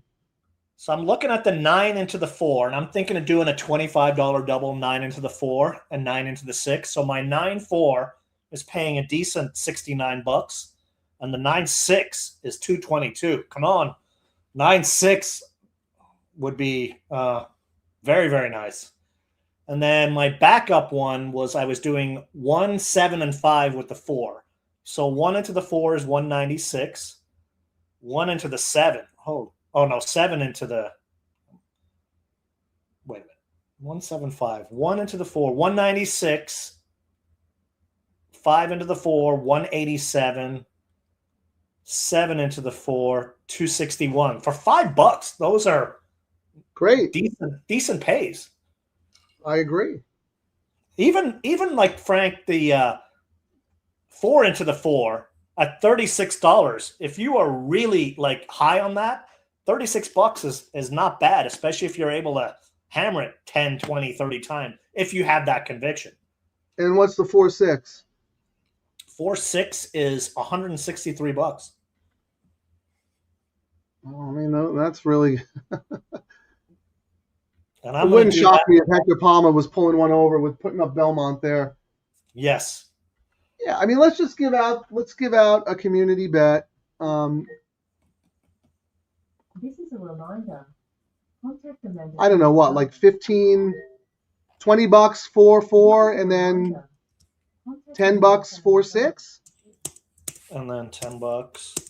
Because I mean, the 4 is our top pick. Yeah, right? so $20 4-4 is $4. it would be $140, whatever. But I mean, we're spending only $40, so we're tripling our money on that one. And the 4-6 is $159, and we would have it twice. We'd have $300. But I mean, we're only spending $40 total. Just doing those two, and then we could come back. The horse that we both talked about, Frank, is that one, the 1 and the 7. If we came back and did the 1 into the 4 is 198, the 7 into the 4 is 261, and the 1 into the 6 is 573, and the 7 into the 6 is, we could get away with, Frank, if you're okay with that. Yeah, $5 doubles, right? 1-7 with 4-6, and it costs us $20 for that. The other one is $20. I mean, we're spending $60, and we have lots of coverage, and we're using our top 3 choices. Are you okay with that? I love it, but you're going to have to play it. Yes, I need to start. I need to get. Mark needs to bring his. Actually, brother. I can do the 4. I can do the $10 4-6 one. I'll just do them all. I'll do today, and you can do Sunday. Sunday's bet is going to be a $300 double. No, but here's why I like this, because we think joint venture is kind of a standout, and we both love the 4 and the 6 in the next race. So, yeah, obviously we could bet a lot more on these combos, but we're just doing this for the sake of the show and having the action. But you like the 1 as a long shot, and I like the 7 as a long shot. So combine those two with our top picks in the next leg. I think we got our double. Yeah, and then we're doing 4-6 into 4, and that's another $20. And then, if chaos reigns, we've got the 2 horses who we think have a chance to upset the apple cart into our top 2 choices in the next. I mean, the one thing we're both tossing the 9, both supremacy. I suppose we should take a peek on what that's paying. Yeah, absolutely. Good call. 4 into the 9, Frank, is paying $61. Mm-hmm. 9 into the 9 is paying $72.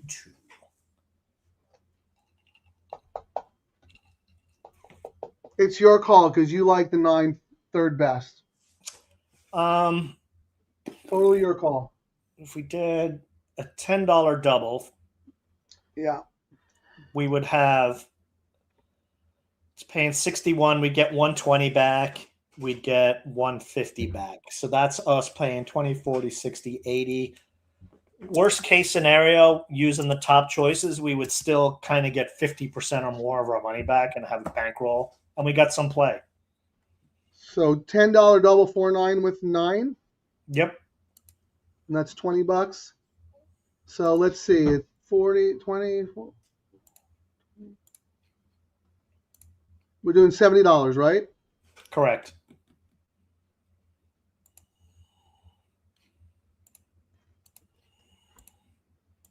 Actually, no, 20, 80 bucks I total. mean, Karen, I think we're us alone. Huh? Yeah, our 3 bets are 20, 40. We're doing 80 bucks in bets. 80. What did I miss? So we're doing $20 double. It's 20. I'll start. So we're doing $20 double 4 with 4. Then a Yeah. $10 double 4-6 with 4. Then a $5 Oh, double. 4, 6 with 4. I have that Yeah. wrong. Hold on. See? So the second one is a $10 double 4, 6 with 4. Correct. That's what I messed up. And then we're doing a $5 double because the pays are so good. 1-7 with 4-6. And a So that $10 makes sense double. now. That's Yeah, 4-9 with 9. So you know what's going to happen, Yeah. Frank. I'm going to talk it into existence. It's going to end up being 7-9 or 1-9. 1-7 with 9 in the last leg. But someone on the DTL crew will go, thank you guys. We'll for have it, talking yes. up again." Just like Sunday. I suppose for $5 we should probably just play it. How much No, do they and then, pay? you know, we're responsible for 50% of the pool here at Santa Anita. We need to get commission. I know. I was just gonna say we need rebates, man. The 1-9 is 205, and the 7-9 is 396.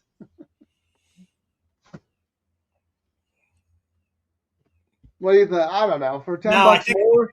I think we covered enough. If those combinations beat us, they beat us. We've covered enough different combinations. I think I especially agree because since the we 9 was both your did- third choice. Yeah, it's the third choice, and we really feel strongly about these chalks. And the price in the last leg, that number 6 precision. I'm okay with it. So wait, we don't have 4-6 with 4 does not sound right. 4-7 with 4, right? Hang on. Well, it's too late anyway. We're loading, so whatever it is. Oh yeah, hold on. I I know we might have mispunched the ticket here. It's too late to cancel. They're loading. I'm just betting win money on rim protector. All right. Everyone, just bet win money on rim protector just in case.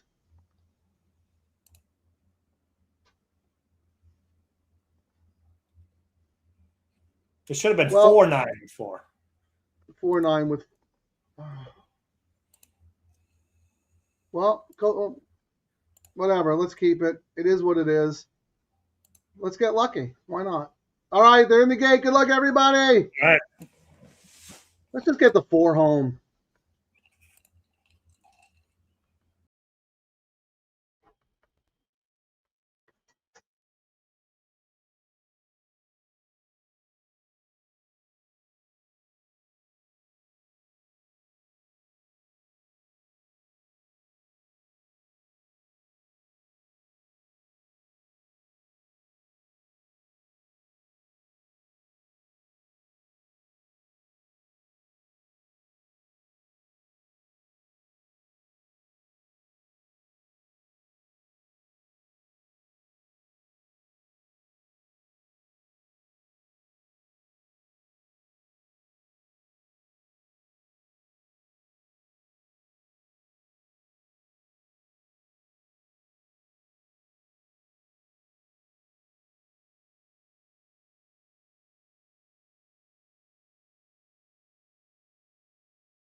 Mamma mia.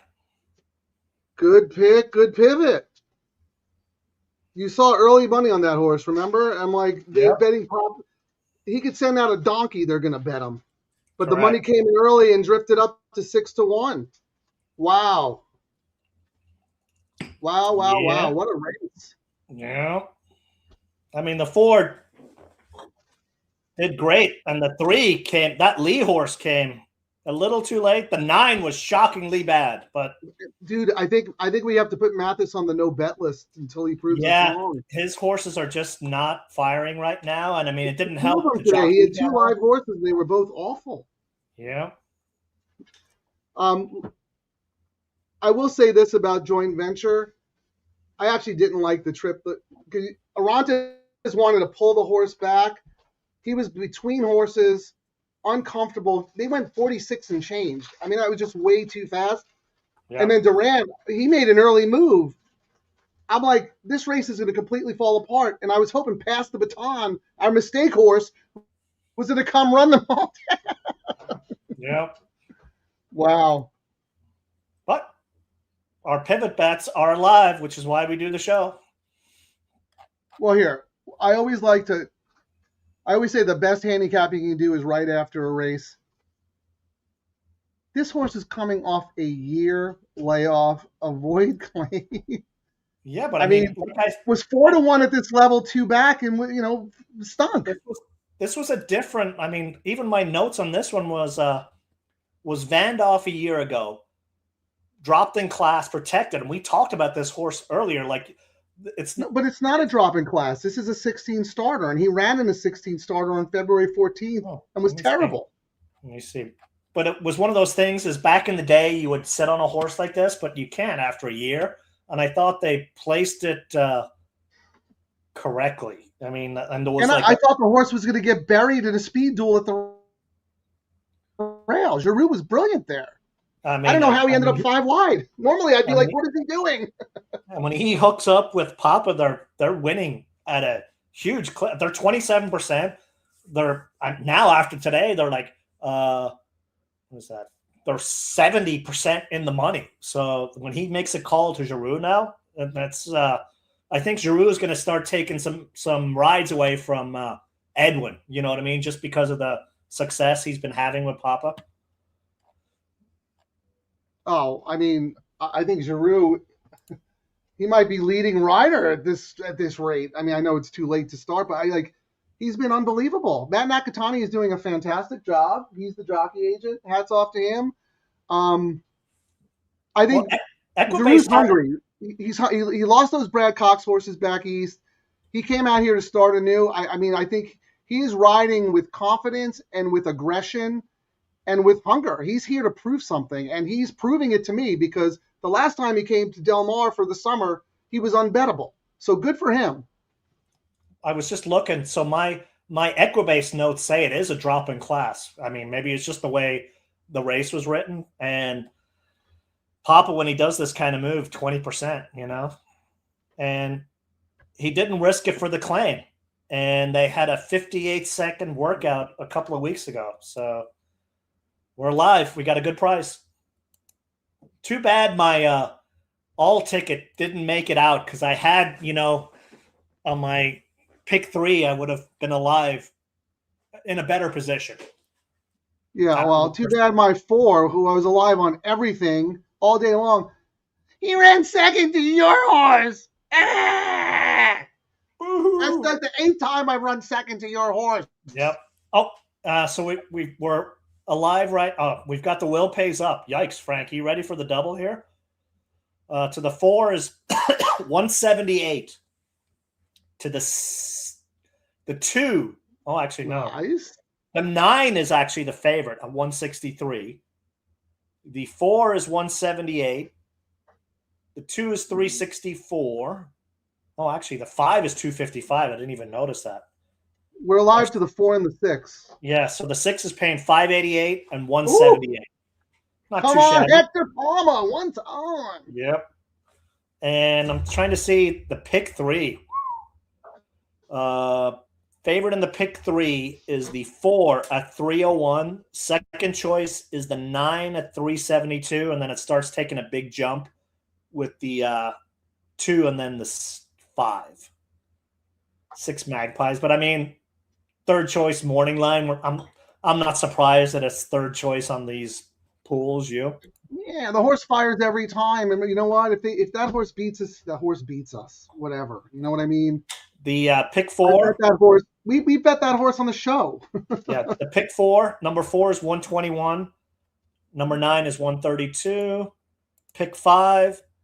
The 4 is 639. The 9 is 899. And let's see what the pick 6 looks like. Ooh, gigantic. I guess on the pick 6, they've got the 3 paying 922. Is that a consolation? I don't know. Yeah, it must be. Yeah, and the 1 is paying 741. The lowest pay. The lowest pay is the 4. 741,000? No, it's 74. Yeah, the 4 That's is got to be 5 to 6 right there. Yeah, the 4 is 8,800. The 9 is 9,200. Then it looks like the 6 is 106,000. Yeah, the 1 and the 3 are carryover horses. Let me see if we can see what the all-turf pools for the all-turf. Will pays are not available. It's probably another 5 or 10 minutes. You know what, Ciaran? You predicted it. You know who's going to win this race? The 9. Yeah. Remember we talked about doing a 1-7 with 9? Yep. You said it. I hope the DTL crew. I hope someone out there has the 1-7 with 9 that we talked about and didn't play. Yeah.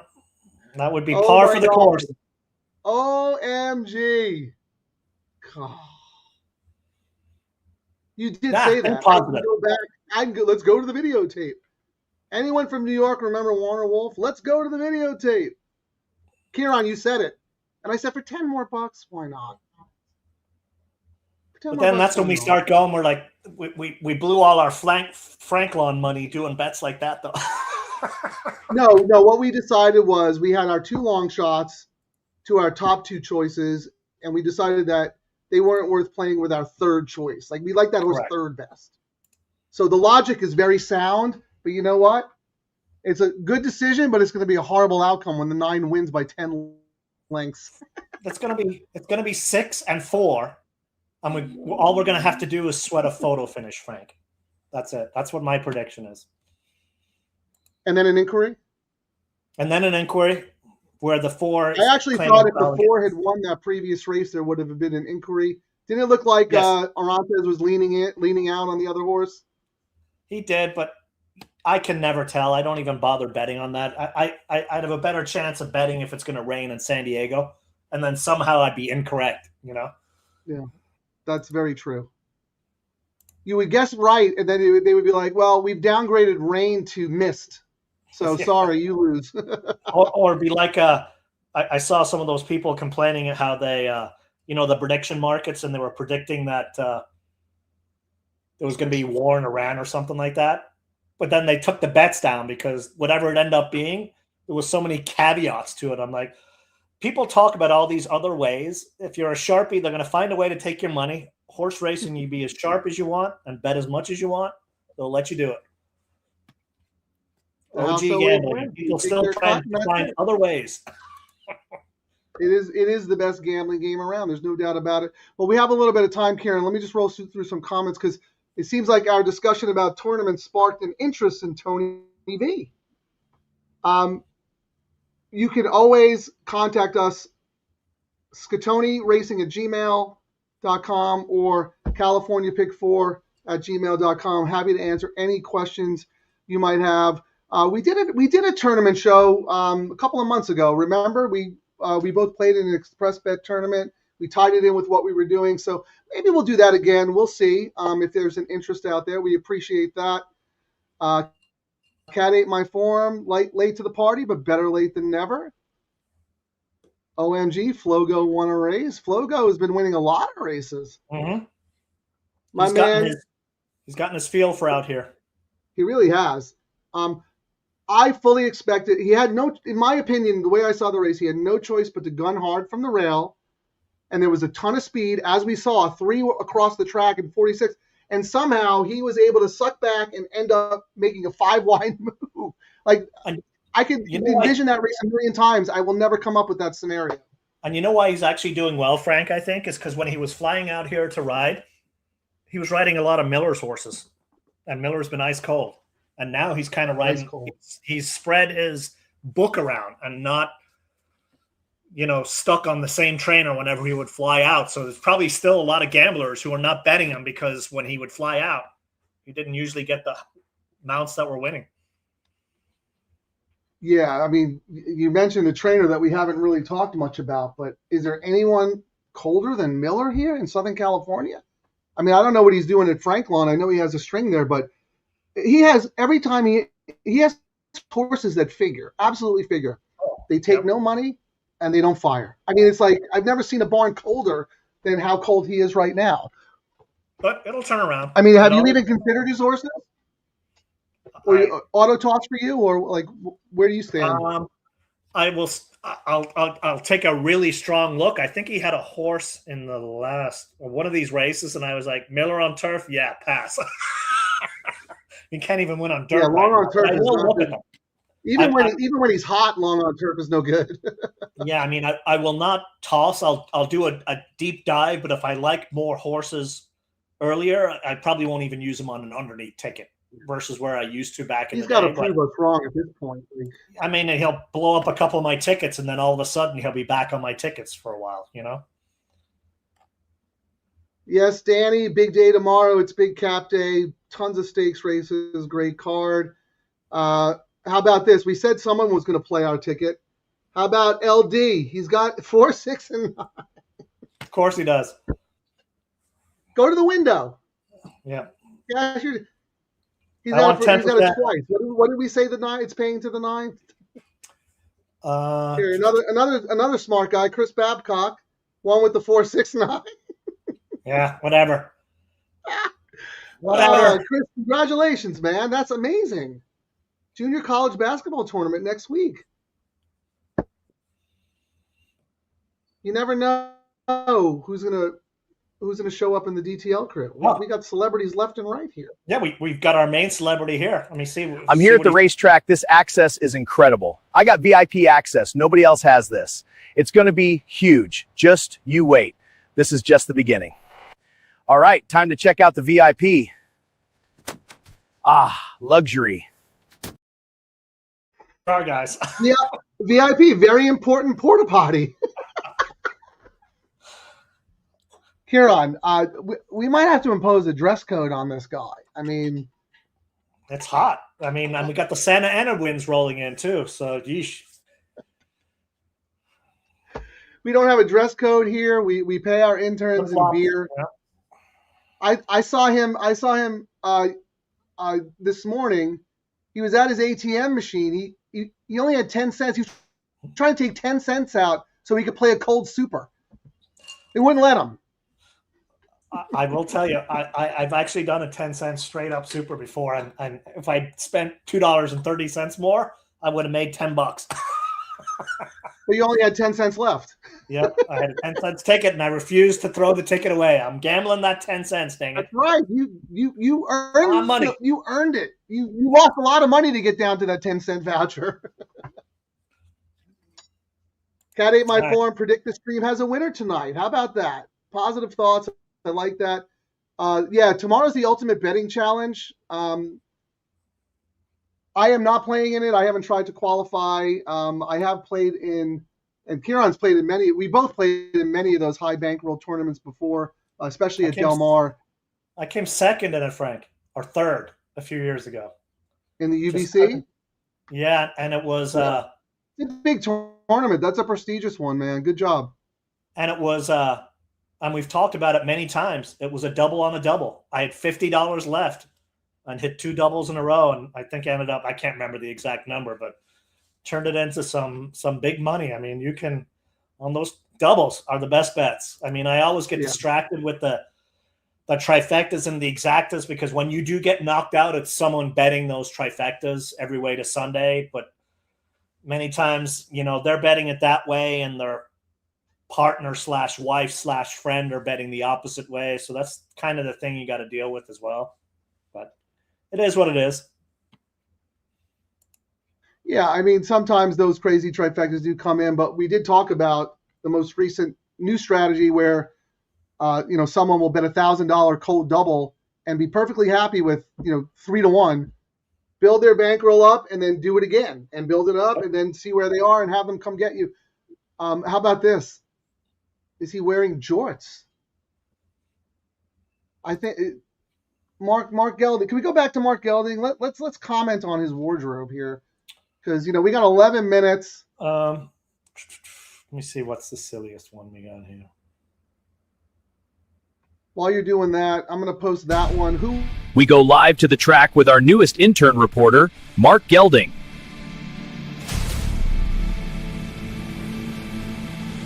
Thanks. I'm here at Santa Anita where things are absolutely happening. Very fast horses. Some of them will win. Excuse me, sir. What number are you betting? 4? Number 4. That's my pick for this race, Frank. I've done the analysis. Mark, any final thoughts for our viewers? If you're coming to Santa Anita today, bring cash. And then expect to have less of it if you listen to me. Why didn't he put in a late pick 3? Did he have a late pick 3 ticket? He only had $6.07, so maybe he didn't have enough money to cover all the combinations. I don't know. Well, he's supposed to give out at least a suggestion. But what's funny is I didn't realize. So he picked the number 4, and then his other. We go live to our intern, Mark Gelding, who is Mark. What is happening out there? The starting gate. The horses are lining up. It's total chaos out here.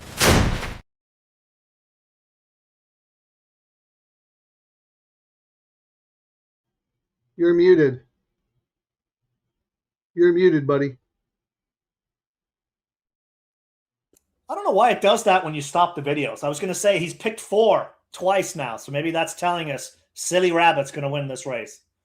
Clearly that's his single. Yep. Right. So that one is asking us who would we bet to win. I mean, I think the 4 is the most likely winner, but based on odds, I would bet the 6 at 7-1. Yeah, at 7-1. I mean, it's getting a little bit of play. Just enough, right? Just enough to make the horse live. Yep. And it's getting win money. They're not really hedging. I mean, 1,800 on, you know, the place and show, but 4 with 6 is paying $31. 6 with 4 is $39. Let's get. I mean, we're alive to the 6, right? The 4 and the 6. Yeah, 4 and 6. Yeah, I mean, 588 to the 6. Larry would have that twice. Other DTL members would have that twice. Yeah, let me see. I'm gonna maybe the will pays for the all turf are up because are you alive to what, the 4, right, Frank? Oh, that's right. That was a dirt race I got knocked out of. Yes, we're live on the I all totally turf. forgot. God, I don't know why the will pays are not up right now. They usually are up. I guess I got to log in. That's probably would explain it.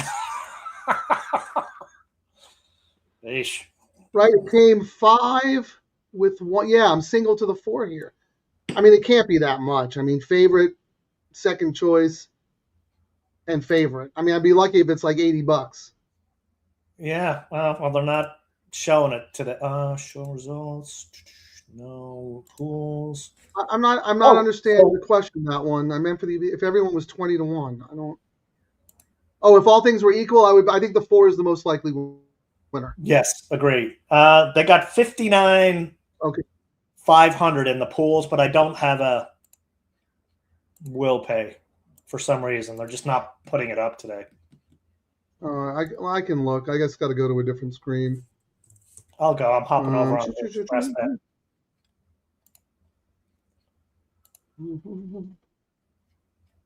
Well, I guess you can go through the comments while I see what we're looking at. Our gigantic. We're going to have to pay tax. No, I got the real pay. 114. Uh, The pool size was almost 60,000. Yeah, I was like, I guessed 88. I think I spent 72 bucks. So I mean, a small little profit. But yeah, look, Chris was on it. Thank you, Chris. Appreciate it. and I spent 136, so at least I'll have money back. Do you have the 6? I have 4 and 6. Yes. What's the 6 paying? So you are live on the all turf? Yes. I think I am. I should be. 5 Yeah, with all with 4 6. Yeah, that's what I thought. Yeah. Dude, the 6 is 433. Oh, I'll take that. Great. Let's get Come the on, 6 home. 6. Let's get the 6 home. So Ciaran's account is massive, so we can just keep betting on his account. I'm gonna have to borrow money from our intern after he recycles all his beer cans. Yep. They don't even let you take him out though. Santa Anita keeps the cans, so What? I don't know. I'm being a smart. Oh my god! I'm like, Ciaran, how do you know that? Is Mark Gelding your alter ego? How do you know that? Yeah. All right, so let's see what money. I mean, we're still not. I mean, we've only 46K in the win pool, Frank.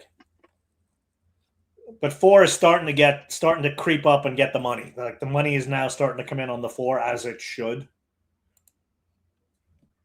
The only danger I thought when I was the crazy one was number 1, spun not stirred.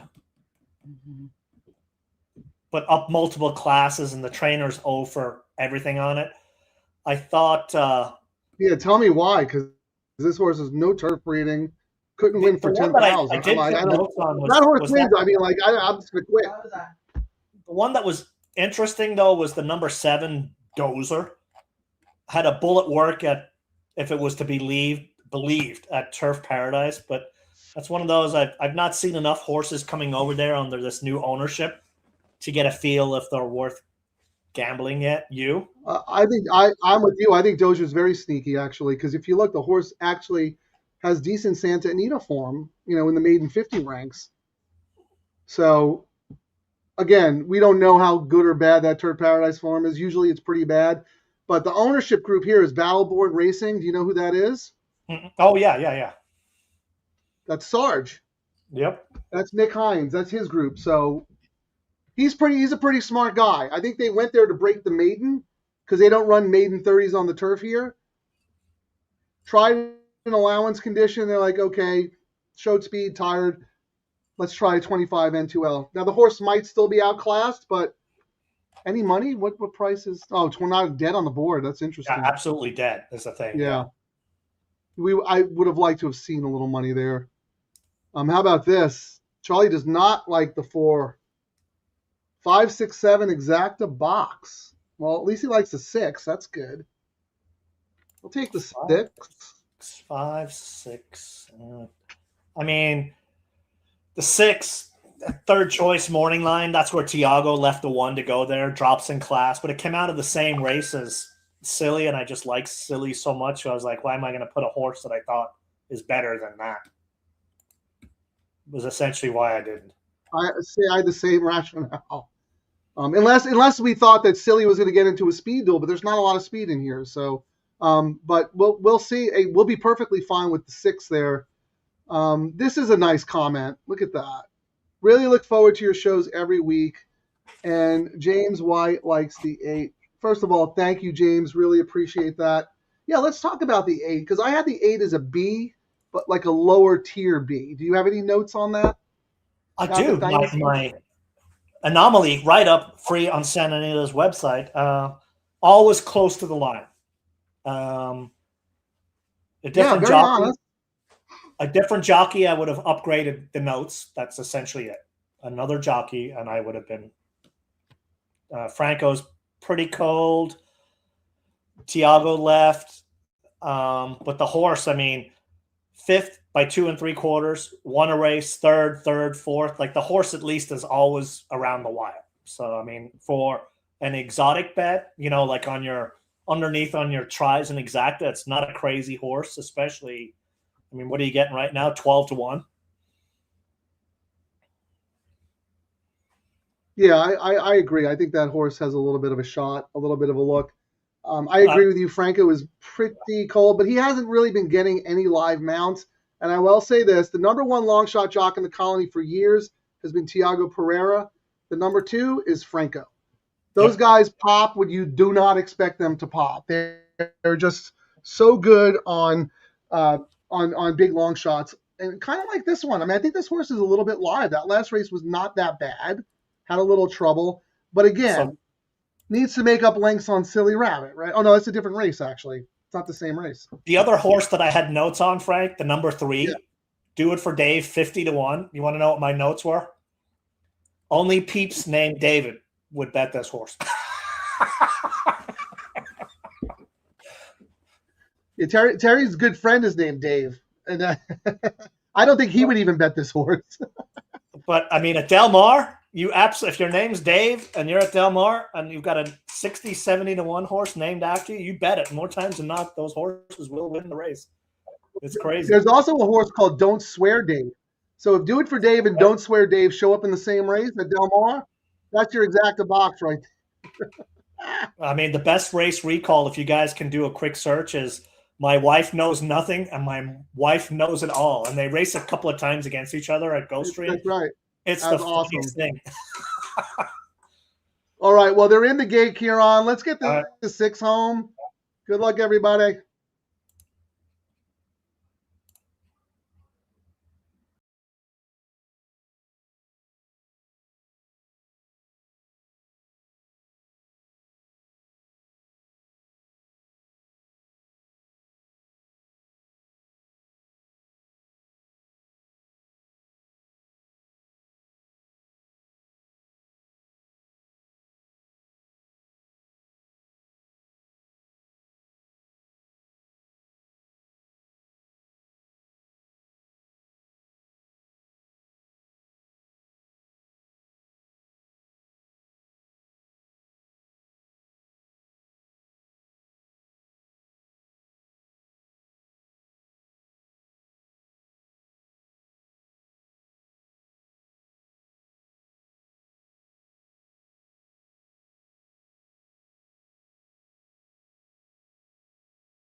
Seconditis. Good job, whoever brought up Tappet Dynasty. Absolutely usable horse. I thought the 4 was going to dig in and hang on for a second. I thought Precision was making a nice move.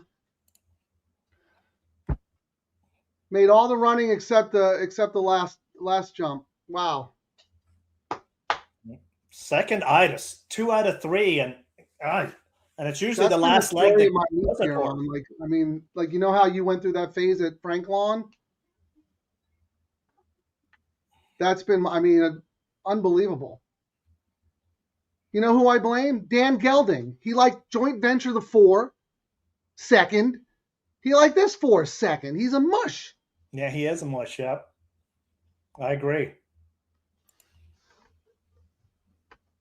I thought we had it there. I mean, that 4 looked like it was just going to extend, and well, you know what happened? The nine screwed us up, and the 9 was no good. 9 3 wide, pushing up, had the 4 going faster than he should have. But yeah, I pushed the 4. I thought the jock on the 4 did a good job trying to ration the energy, but it just he should have rationed it more. But yeah, I agree. Well, I don't know. I can't blame the jock there. He just got run down. Yeah. What I say about Franco? If there's Pereira and Franco, the best long shot jots in the college. Whoever had that, whoever gave that out, congratulations. Once again, a DTL crew member. Gives good info. And again, Frank, it's spam for dinner for you, yourself and I. Unbelievable. I thought we were going to get paid at least, you know? It's getting old. I'm getting tired of this. I know. I mean, the handicapping there. We're just not, the racing look is just not seconditis. And it's not like our horses are finishing nowhere. Like we're getting beat on the line or losing by a head, or, you know, our horses are just running second. Well, good call by Cat 8 My Form. Oh, no, not the 9. Who won that? Was the 8, right? Yep. Yeah, not the 9. Sorry. Who had the 8? Somebody had the 8 because they made us talk about the 8.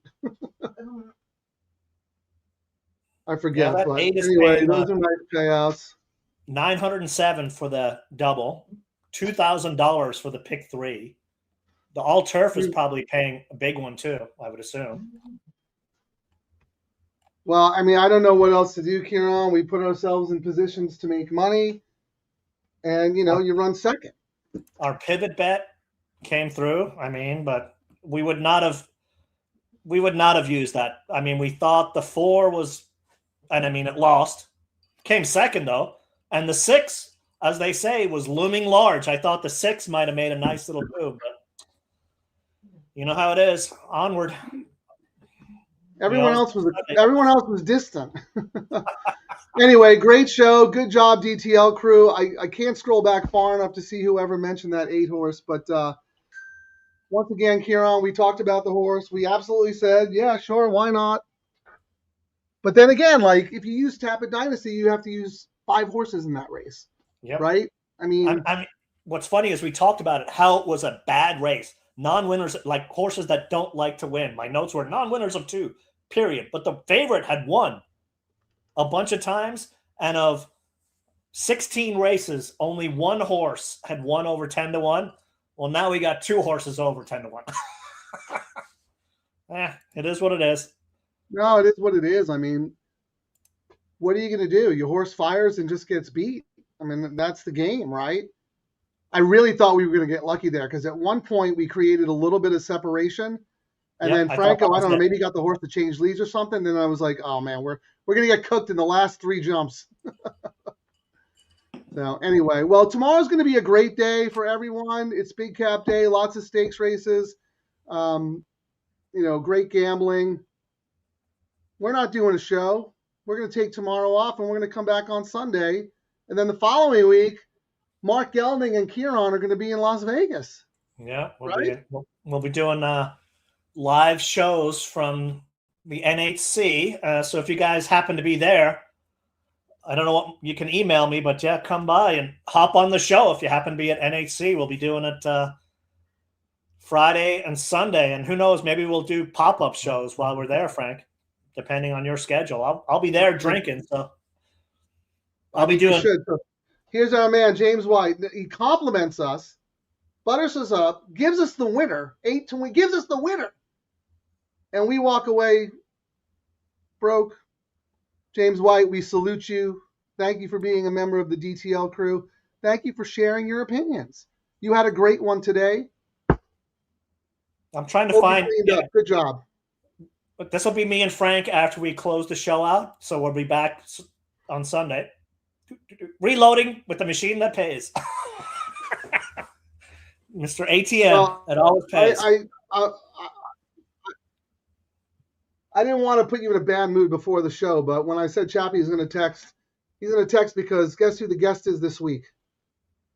Again. Does anyone? Big cap day, pick 5, late pick 5. It's not really Chappie's show; it's Gino's show because Chappie's on that dial-up internet that never pops on. Me and Chappie share the same internet. We both have the tin can internet.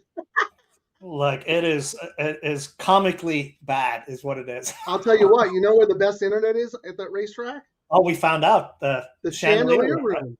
Yeah, I'm gonna have to. I'll be up there the 21st, so for Saturday we might have to do a special show, unless my liver says after being in Vegas for a week, no more. But we will all be back on Sunday, guys. Thanks for watching.